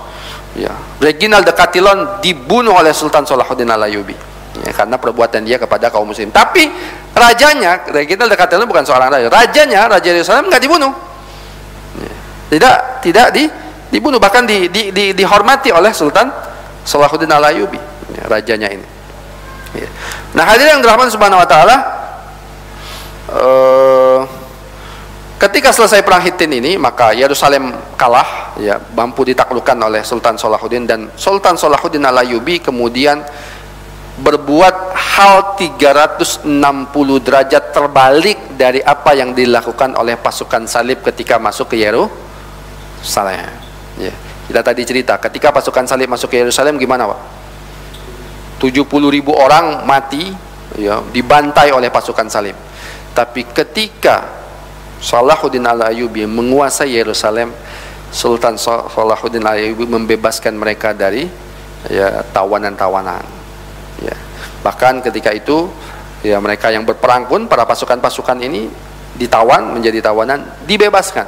Mereka hanya boleh, ya mereka kemudian hanya membayar denda saja. Dan dendanya tidak besar, hanya kalau nggak salah 2 dinar. Hanya 2 dinar. Kalau 1 dinar sekarang kurang lebih berapa? 4 juta ya. 4 juta, berarti ya sekitar 8 juta rupiah. Hanya mereka membayar itu 2 dinar, dan mereka boleh pulang. Bahkan Sultan Salahuddin Al-Ayyubi membayar dengan kantong pribadinya beberapa orang yang datang kepada dia karena nggak punya uang. Datang, Sultan kami nggak mampu bayar, dibayar pakai uang pribadi Sultan. Masya Allah, saking luar biasa hatinya baik Sultan Salahuddin Al-Ayyubi ini kepada tawanan-tawanan ini. Ya. Maka mereka kemudian yang luar biasa, ada salah satu kisah, ada seorang ibu-ibu yang membawa anaknya yang masih kecil. Ya, dia bebas. Ya, dia kemudian dibebaskan. Ya, kata Sultan Salahuddin, kalian bebas. Mau tinggal di Yerusalem boleh, tidak diganggu, yang penting bayar jizyah. Kalau nggak mau, silakan kalian pulang ke negeri kalian sendiri, dan nanti akan kami kawal sampai perbatasan. Oh, luar biasanya. Dikawal sampai perbatasan. Ketika dikawal sampai perbatasan ini, maka si ibu ini tadi kan akan mencari di mana mereka tinggal. Nggak mungkin pulang ke Eropa jauh, ya. Maka mereka akan pengen tinggal di negeri-negeri, ya, yang dikuasai oleh beberapa orang negara Kristen di pinggiran Yerusalem. Ada beberapa negara yang dikuasai, ya. Maka mereka hadirin yang sekalian, kembalilah ke negeri ini. Ternyata apa yang dilakukan oleh negeri-negeri ini, mereka bukannya menerima, malah mengusir pengungsi-pengungsi ini. Ya, jadi dia kecewa. Sultan Salahuddin Al-Ayyubi yang non muslim begitu menghormatin mereka, ya, dan mereka akhirnya pergi dengan baik-baik, dikawal. Tapi ketika mereka sampai ke negeri yang seagama dengan mereka, malah mereka diusir. Bahkan ya, ketika dia ini nggak bisa terkantung-kantung, ada orang-orang yang seagama mereka mau memperkosa dia. Walhasil dikisahkan itu sampai saking dia kecewanya, dia naik ke atas tebing, anaknya dilempar dari tebing, dianya bunuh diri, melemparkan diri dari tebing tersebut. Masya Allah. Padahal Sultan Salahuddin yang tidak satu agama dengan dia begitu menghormatin mereka. Ya. Dan hadirin jamaah sekalian, akhirnya Yerusalem setelah perang Hittin ini. Nah, sebenarnya setelah perang Hittin ini ada satu peperangan penaklukan sebuah benteng. Dan di sini luar biasa sekali. Jadi Sultan Salahuddin itu punya 2 ulama terdekat. Nanti yang menulis sejarah hidup Salahuddin Al-Ayyubi, ulama ini namanya Ibnu Sayyad. Ya. Ada 2 namanya, satu Ibnu Sayyad, satu Ibnu Fadil namanya. Ini 2 ulama qadhi, dua-duanya qadhi di zaman Salahuddin Al-Ayyubi, ya. Ketika Salahuddin Al-Ayyubi, ya, kemudian ingin menaklukkan satu benteng. Dan ini penaklukan yang begitu luar biasa pentingnya di zaman itu, ya, karena kalau bisa taklukan benteng ini, maka Yerusalem akan takluk, ya. Maka hadirin jamaah sekalian, itu Sultan Salahuddin Al-Ayyubi sampai 3 hari 3 malam nggak tidur, mempersiapkan. Ya, mempersiapkan pasukan ini, pasukan besar kan, mesti dipersiapkan. Di mana pasukan berkuda, di mana meriam, di mana macam-macam ini mesti dipersiapkan. Itu sampai 3 hari 3 malam beliau nggak tidur. Ya. Paginya hadirin jamaah sekalian, dia mempersiapkan pasukan, malamnya ya, dia beribadah kepada Allah Subhanahu wa taala. Ya. Malamnya dia beribadah kepada Allah Subhanahu wa taala, tahajud, minta doa sampai nangis-nangis kepada Allah Subhanahu wa taala, minta bantuan Allah Subhanahu wa taala. Maka ketika itu Ibnu Sayyad menghibur Salahuddin Al-Ayyubi. Menghiburnya dengan apa, Pak? Menghiburnya dengan membacakan hadis Nabi sallallahu alaihi wasallam. Wahai Salahuddin, aku mendengar dari guruku, dari gurunya, an fulan, an Rasulillah sallallahu alaihi wasallam, dari Rasulullah sallallahu alaihi wasallam. Ya. Kata Rasulullah sallallahu alaihi wasallam, ainani la tamassuhumun nar. Ada 2 mata yang tidak akan pernah disentuh oleh api neraka. Ainun batat fi sabilillah, mata yang berjaga di jalan Allah Subhanahu wa taala, wa ainun bakat fi khasyatillah, yang kedua mata yang selalu menangis karena takutnya kepada Allah Subhanahu wa taala. Masya Allah. Dan kata beliau, 2 mata ini ada di dalam dirimu wahai Salahuddin. mata yang selalu berjaga di jalan Allah, dan mata yang selalu menangis karena takutnya kepada Allah Subhanahu wa taala. Dan akhirnya berkat jasa beliau, ya, Yerusalem kembali kepada tangan kaum muslim. Walaupun setelah itu ada perang salib yang ketiga. Ya, ada perang salib ketiga. Ya, perang salib yang ketiga ini karena melihat kekalahan kerajaan Yerusalem, maka Eropa gempar kembali. Mereka mengirimkan pasukan kembali. Ada 3 pasukan yang sangat besar. Yang pertama Kaisar Jerman, ya, mengirim pasukan langsung dipimpin oleh Kaisar Jerman sendiri, namanya Frederick Barbarossa. Ya, namanya Frederick Barbarossa. Tapi hadirin jamaah sekalian, sayang Frederick Barbarossa nggak sampai ke Yerusalem karena mati tenggelam di tengah jalan. Ya, Kaisar Jerman ini mati tenggelam, dia jatuh dari kapalnya, kemudian meninggal dunia. Yang kedua Raja Prancis, Philip August. Ya, Philip August, ya, juga hadirin jamaah sekalian, dia sampai ke dataran Syam, tapi keletihan di jalan. Ya, karena kan jauh nih Eropa nih, Prancis ke Yerusalemnya begitu jauh. Ya. Dia keletihan di jalan dan akhirnya dia memutuskan untuk kembali lagi ke Prancis, nggak kuat. Ya. Pasukannya sudah nggak kuat lagi. Dia melihat nih pasukan nggak kuat, akhirnya balik lagi. Tinggal yang satu, Raja Inggris. Nah, ini yang paling terkenal.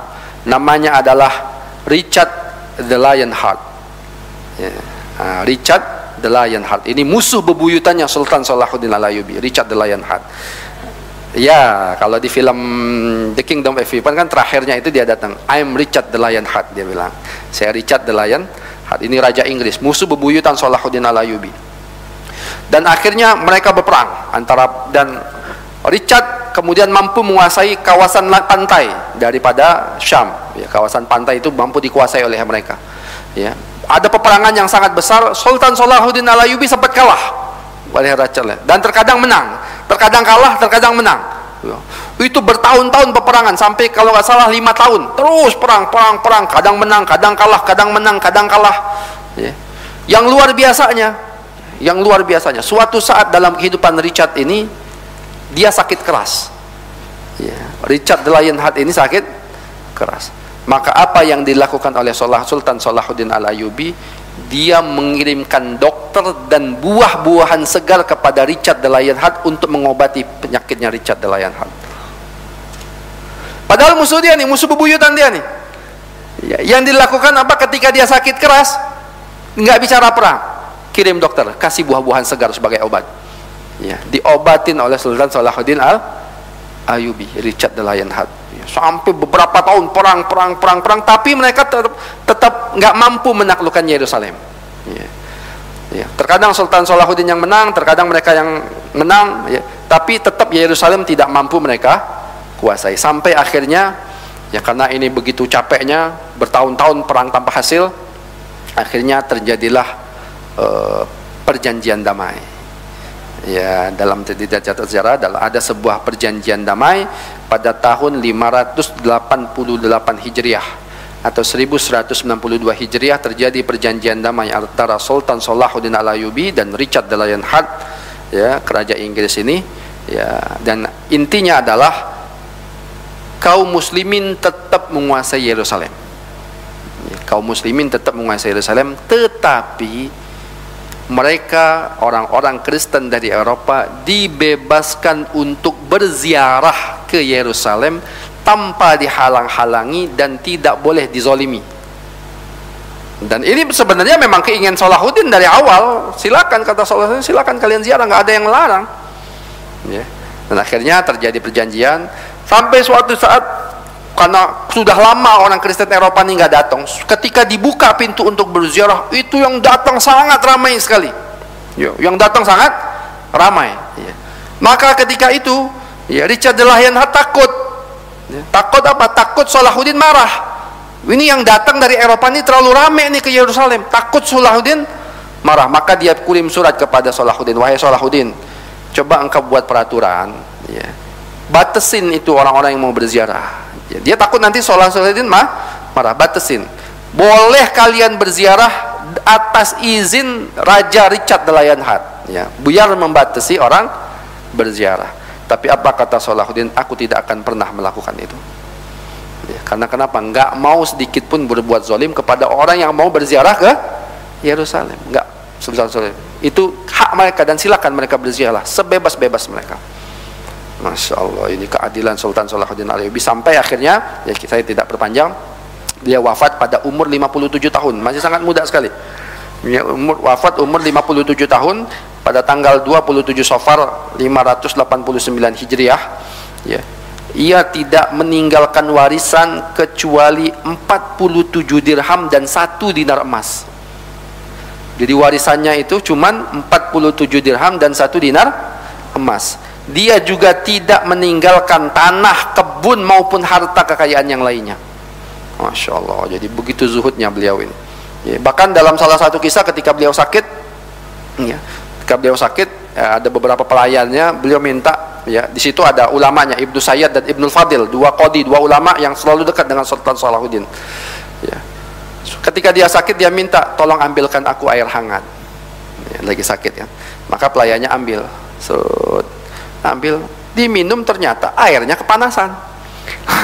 Air hangat mungkin dikasih air panas gitu kan, airnya kepanasan. Kata Sultan Salahuddin Al-Ayyubi, ini airnya kepanasan, coba agak hangat sedikit. Ya udah, balik lagi pak pelayannya, balik lagi, dikasih lagi, ternyata airnya kedinginan. Yang pertama kepanasan, yang kedua kedinginan. Maka Sultan Salahuddin mengatakan, Subhanallah, apakah tidak ada satu orang pun yang mampu mengambilkan aku air hangat? Cuman begitu doang. Akhirnya pelayannya langsung cepet-cepet ambil lagi air hangat, baru dikasih.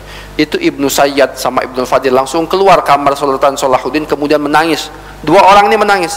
Kenapa kita tidak akan melihat lagi manusia dengan akhlak semulia ini? Andaikan raja-raja yang lain seperti itu, niscaya tuh gelas sudah dilempar, sudah dimarahin. Orang lagi sakit keras, minta air hangat dikasih kepanasan, minta air agak diganti dikasih kedinginan. Cuman sepele itu aja nggak bisa gitu kan, kalau bahasa kita sekarang gitu. Kalau kita kan, kalau bos gitu kan gitu, marah-marah udah pasti. Tapi Sultan Salahuddin nggak marah sama sekali. Cuman Masya Allah, dia memuji Allah. Maka Ibnu Sayyad itu sambil nangis. Kita nggak mungkin ngelihat lagi ada manusia akhlaknya semulia ini, kata Ibnu Sayyad dan Ibnu Fadil rahimahullah ta'ala. Ini saja sedikit tentang kehidupan manusia yang luar biasa, menorehkan tinta sejarah emas dalam peradaban dan sejarah Islam, yaitu Yusuf Ibnu Ayyub Sultan Salahuddin Al-Ayyubi rahimahullah ta'ala. Sebelum saya tutup, ada yang ingin ditanyakan? Silakan. Ya, silakan Bu. Kalau saya mampu saya jawab ya.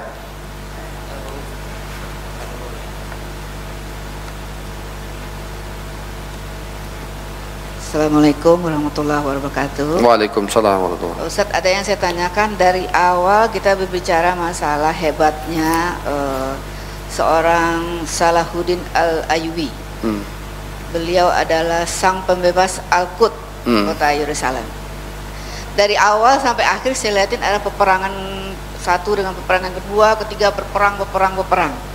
Lalu pertanyaan saya gini, Ustadz, pada waktu itu begitu banyak peperangan, begitu banyak yang gugur, lalu orang-orang mana yang mempertahankan ajaran Islam yang pada waktu itu tentunya masih dekat dengan masa Nabi ya, Ustaz ya, masih dekat itu dengan masanya itu.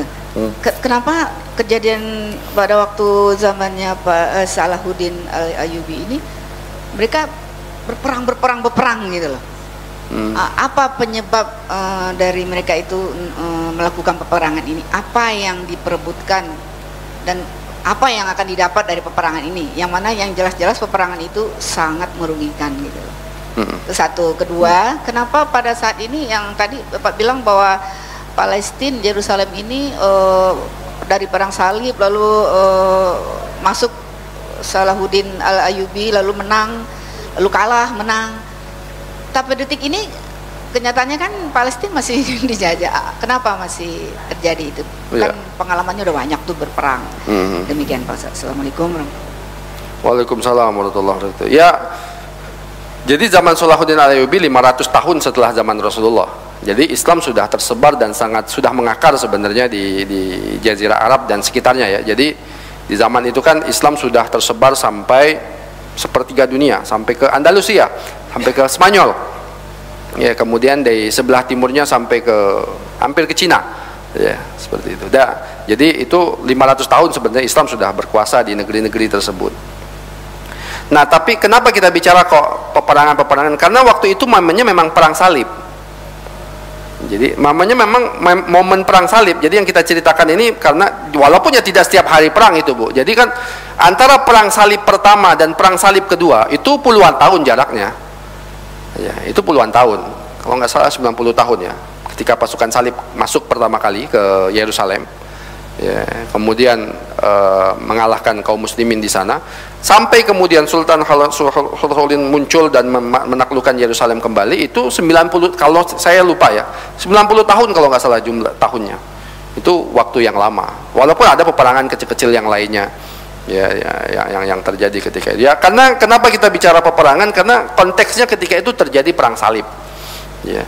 Tapi setelah itu kan tidak seterusnya perang. Ketika dalam konteks itu tidak seterusnya perang. Ada ulama-ulama, banyak ulama-ulama di zaman itu yang mempertahankan Islam. Misalnya tadi kita contoh Imam Ghazali, Syekh Abdul Qadir Jailani, kemudian ulama-ulama yang lainnya sangat banyak ya, tidak terhitung jumlahnya. Itu kan yang terkenal saja yang kita sebutkan ya. Jadi kenapa terjadi peperangan ini? Karena konteksnya adalah perang salib.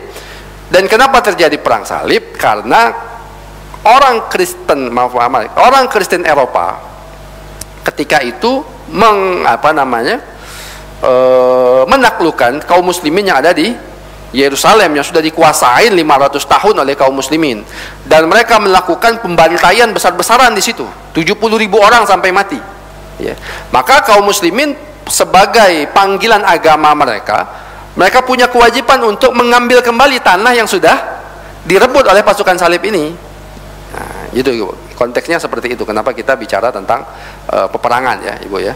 Nah, jadi karena memang ini yang terjadinya perang salib. Tapi kan setelah perang salib ketiga antara Richard the Lionheart dan Sultan Salahuddin Al-Ayyubi, kemudian perjanjian damai, tidak terjadi lagi peperangan itu. Walaupun ada nanti tugasnya berpindah ke Turki Utsmani ya, itu nanti beda lagi lah ceritanya ya. Dan memang di zaman itu kenapa terjadi peperangan? Memang di zaman itu tuh saling menaklukkan. Jadi untuk menaklukkan satu tempat itu biasanya mereka perang dulu, takluk daerah ini, maka daerah ini. Raja-raja di zaman itu ya, mencoba untuk melebarkan sayap pemerintahan mereka itu dengan jalur peperangan. Ya seperti itulah di zaman itu. Ya, nggak usah jauh-jauh zaman itu. Perang Dunia Kedua saja kan, Hitler misalnya. Ya, untuk menaklukkan yang di sekitar-sekitarnya itu kan dengan peperangan gitu kan. Nah, jadi dengan peperangan. Jadi apalagi di zaman itu ya, dengan jadi raja-raja misalnya ingin mengembangkan wilayah kekuasaannya itu dengan peperangan ya, di zaman itu ya. Tapi kan kaum muslimin itu sudah lama bercokol, jadi nggak mudah mereka untuk mengambil itu tadi. Itu yang pertama ya, bisa dipahami itu ya, atau nggak sesuai? Oh panjang, masanya panjang.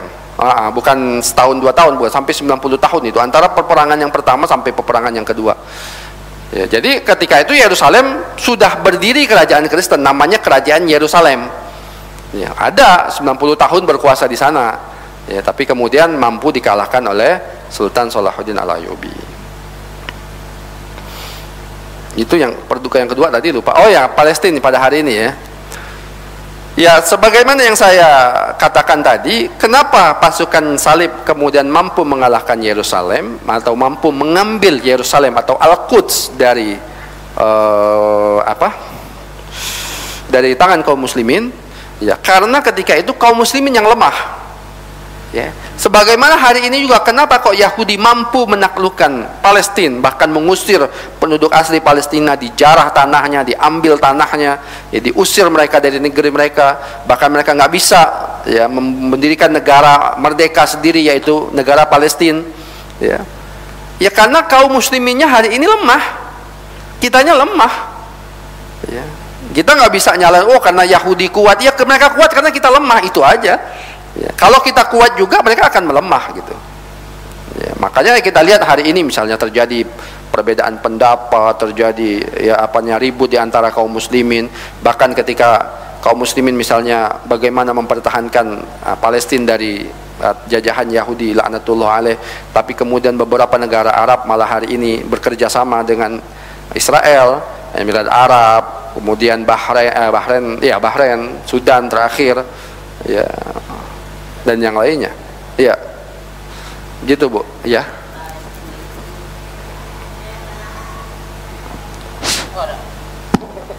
Ustadz, di Palestina itu kan lahir 3 agama ya Ustadz ya. Islam, Yahudi, Nasrani. Kota suci 3 agama. Kota suci Palestina ya. Kota suci bagi 3 agama. Kalau lahirnya Islam di Mekah. Kota suci lahirnya 3 agama. Islam, Yahudi, Nasrani. Nah, setahu saya itu kan Palestina itu juga kan lahirnya nabi-nabi kita seperti Ishak ya. Keturunannya kan banyak di Palestina ya Ustadz ya. Disebut juga dengan Bani Israel gitu kan. Itu sebenarnya kan setahu kita kan pasti itu Islam kan, semua nabi menyebarkan tauhid kan ya. Itu semenjak kapan itu negara Palestina itu diperebutkan gitu loh kan, yang banyak sebenarnya itu emang harusnya milik orang Islam kan, karena nabi-nabi dilahirkan di sana banyak kan. Nah gitu itu jadi semenjak kapan gitu diperebutkannya gitu. Saya pernah bahas gak di sini ya tentang sejarah konflik Palestina Israel ya, saya nggak tahu sudah pernah. Jadi intinya dulu dari zaman dahulu Palestina itu ya dulu dikuasai Bizantium. Di zaman Rasulullah dikuasai Bizantium, Romawi Timur. Nah, di zaman Umar bin Khattab radhiyallahu anhu dikuasai oleh kaum muslimin ya. Palestina kemudian menyerahkan diri, kuncinya langsung minta pendetanya ketika itu minta menyerahkan langsung kepada Amirul Mukminin Umar bin Khattab. Umar melakukan perjalanan tuh dari Madinah sampai ke Palestina ambil. Nah, maka ratusan tahun Palestina ini di tangan kaum muslimin sampai terjadi perang salib. Ya, beberapa tahun kemudian dikuasai oleh pasukan salib. Ya, kemudian di zaman Sultan Salahuddin Al-Ayyubi kembali lagi direbut dan dikuasai oleh kaum muslimin sampai di zaman Turki Utsmani. Jadi dulu Palestina itu dikuasai oleh Turki Utsmani ya, dikuasai oleh Turki Utsmani. Perang Dunia ke-1 Turki Utsmani kalah. Ya, nggak tahu gimana ceritanya Turki Utsmani ikut dalam Perang Dunia ke-1 ya, melawan pasukan sekutu ya, melawan pasukan sekutu ya, maka ada perjanjian Spikot kalau nggak salah ya, ada perjanjian yang ingin membagi ya kekuasaan yang dikuasai oleh Turki Utsmani. Jadi karena Turki Utsmani kalah, maka beberapa negaranya ini, beberapa gabianya diambil oleh pasukan sekutu, dijajah. Ya, Palestina diambil oleh Inggris, ya, Mesir diambil kalau nggak salah Perancis, ya. Kemudian ya, Saudi waktu itu diambil oleh Inggris, ya. Enggak, kalau Saudi dibuat konflik internal. Ya, tidak berkuasa langsung Inggris di situ, tapi dibuat konflik internal untuk melawan Turki Utsmani. Ya, gitu. Makanya kan ada negara-negara boneka di situ, sebenarnya negara boneka Inggris ya, di Jazirah Arab itu. Nah, kemudian ya pokoknya ya Libya dikuasai Italia, nah, gitu-gitulah. Nah, Inggris awalnya Inggris menguasai Palestina. Nah, ketika itu ada namanya gerakan Zionisme internasional. Gerakan Zionisme internasional sampai hari ini ada, yang dipimpin oleh Bapak Zionis internasional, namanya adalah siapa? Siapa sih, lupa saya kok namanya, biasanya ingat ya.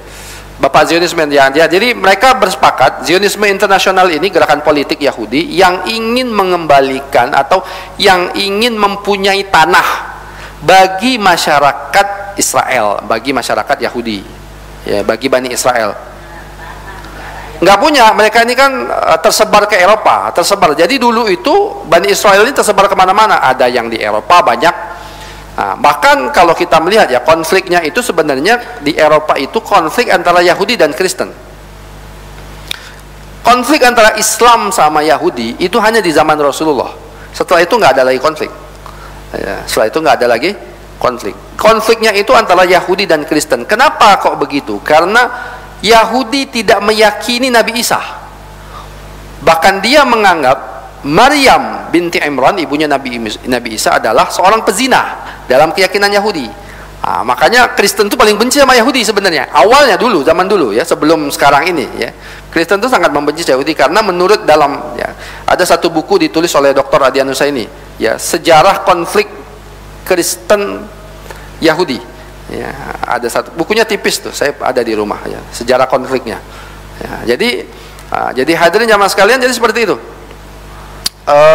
Konfliknya itu sebenarnya dulunya jadi mereka ini kan terjadi di Eropa ini tersebar, tapi kemudian mereka terjadi diskriminasi, ya dibunuhin, ditangkap, bahkan kemudian di zaman Hitler ya, Partai Nazi berkuasa di Jerman, terjadi apa namanya tuh?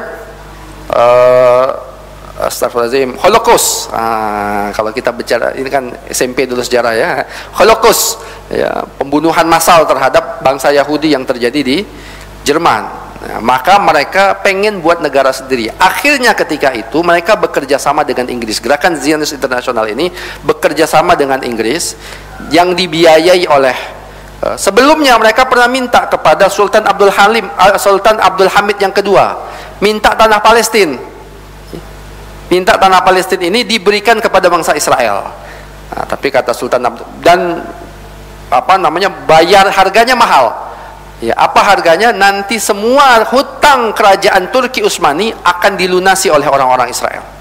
Karena mereka kaya kan, bankir-bankir terkenal kan. Tapi kemudian ditolak oleh Sultan Abdul Hamid, dan akhirnya mereka membuat apa namanya, makar, kemudian menggulingkan kekhilafan Turki Utsmani. Dan akhirnya hadirin jamaah sekalian, Inggris kemudian memperbolehkan gerakan untuk ziarah, bukan ziarah, apa namanya, perpindahan orang-orang Israel ini, orang-orang Yahudi ini dari seluruh penjuru dunia, dari Eropa, dari Yaman, dari Maroko, itu semua imigrasi ya, ke Israel. Karena ketika itu dikuasai oleh Inggris, mereka pun punya kekuatan-kekuatan apa namanya, senjata, dan akhirnya terjadi peperangan-peperangan sampai akhirnya kemudian Inggris lari daripada Palestina ya, dan akhirnya Israel pada 1948 ya mendirikan negara Israel Raya ya. Jadi tahun berdirinya negara Israel itu tahun 1948 gitu. Itulah baru sampai hari ini konflik itu terus terjadi. Ustadz, saya mau menanyakan yang siapa ya tadi?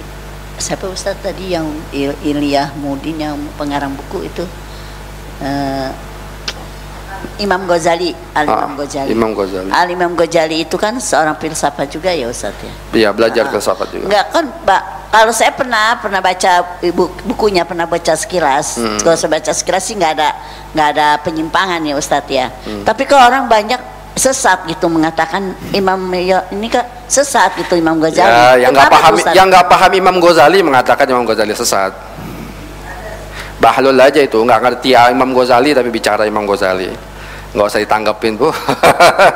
Jadi begini, Bu, Imam Ghazali itu julukannya Hujjatul Islam. Saya ini paling benci benar dengan orang yang nggak ngerti Imam Ghazali bicara tentang Ghazali. Ya cuman kutip-kutip doang. Saya tanya, selesai nggak baca? Nggak usah jauh-jauh deh.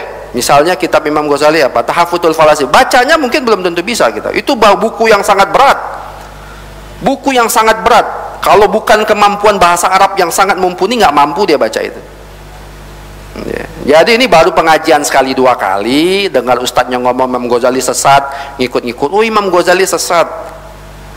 Jadi cuman dengar-dengar doang. Baca buku Imam Ghazali belum tentu pernah. Iya. Ya karena nggak paham. Jadi ya banyak yang bilang seperti itu karena memang mereka nggak ngerti siapa itu, apa jasa Imam Ghazali terhadap Islam ini begitu besar ya. Dia ini julukannya, saya bilang julukannya saja Hujjatul Islam, hujjahnya Islam. Nah, rumah dakwah Al-Hujjah kan, paham ya? Hujjahnya Islam. Ya kadang cuman kutip-kutip aja. Ada satu perkataan Imam Ghazali, jadi ini salah satunya ya. Imam Ghazali itu sering dituduh tidak ahli hadis. Karena dalam tuduhan mereka dalam kitab Ihya Ulumuddin itu banyak sekali hadis dhaif dan maudhu menurut mereka ya. Bahkan ada perkataan Imam Ghazali, ini memang perkataan Imam Ghazali, inna bid'ati fi ilmil hadis mizbah, kalau nggak salah, saya lupa ya istilahnya itu. Sesungguhnya perbendaharaanku, kemampuan aku dalam ilmu hadis itu lemah, kata Imam Ghazali. Ini Imam Ghazali langsung mengatakan.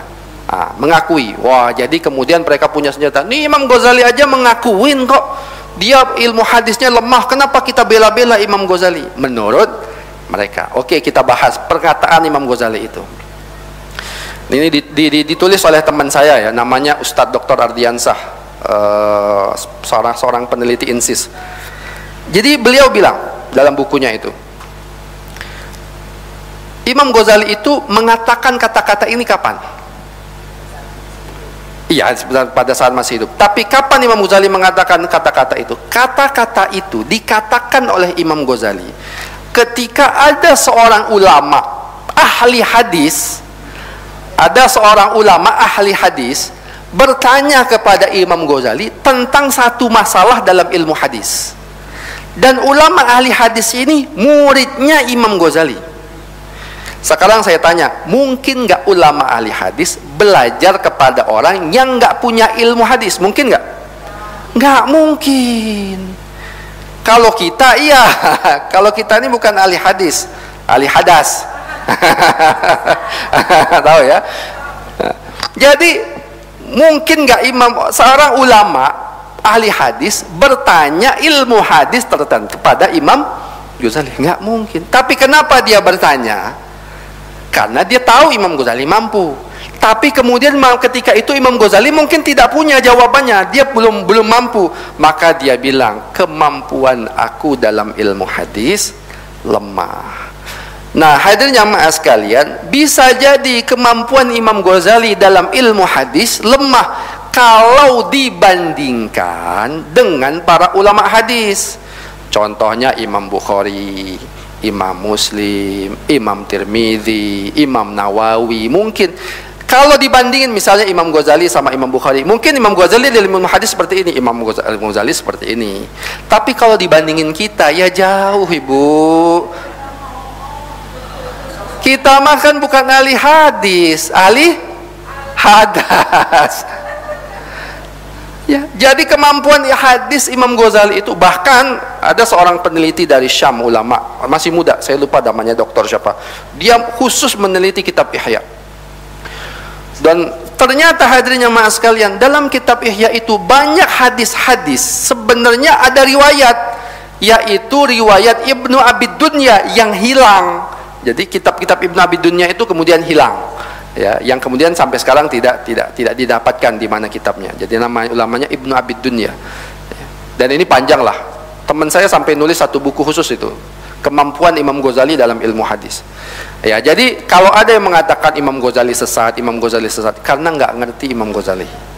Ya, dia nggak paham tentang Imam Ghazali. Ustaz, ada satu lagi tuh imam apa ya, Basir apa ya, imam apa ya? Siapa ya? Yang mana? Banyak imam, ya? Bingung saya. Imam Syah. Imam apa? Bas apa ya? Al-Basir apa ya? Ada imam juga yang tahun ulama lama atau ulama sekarang? Ulama dulu. Enggak, itu masanya itu sama enggak sama Al-Ghazali itu? Apa ya? Al-Bas apa sih ya? Imam apa deh? Saya bingung, Bu. Ya nanti tadi ingat dulu. Ya, cukup.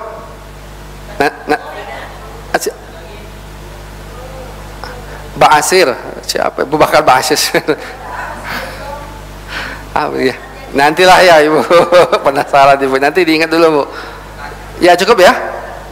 Kita cukupkan sampai di sini, kurang lebihnya mohon maaf. Akhirul kalam, kita tutup dengan doa kafaratul majlis. Subhanakallahumma wa bihamdika asyhadu an la ilaha illa anta astaghfiruka wa atubu ilaik. Assalamualaikum warahmatullahi wabarakatuh.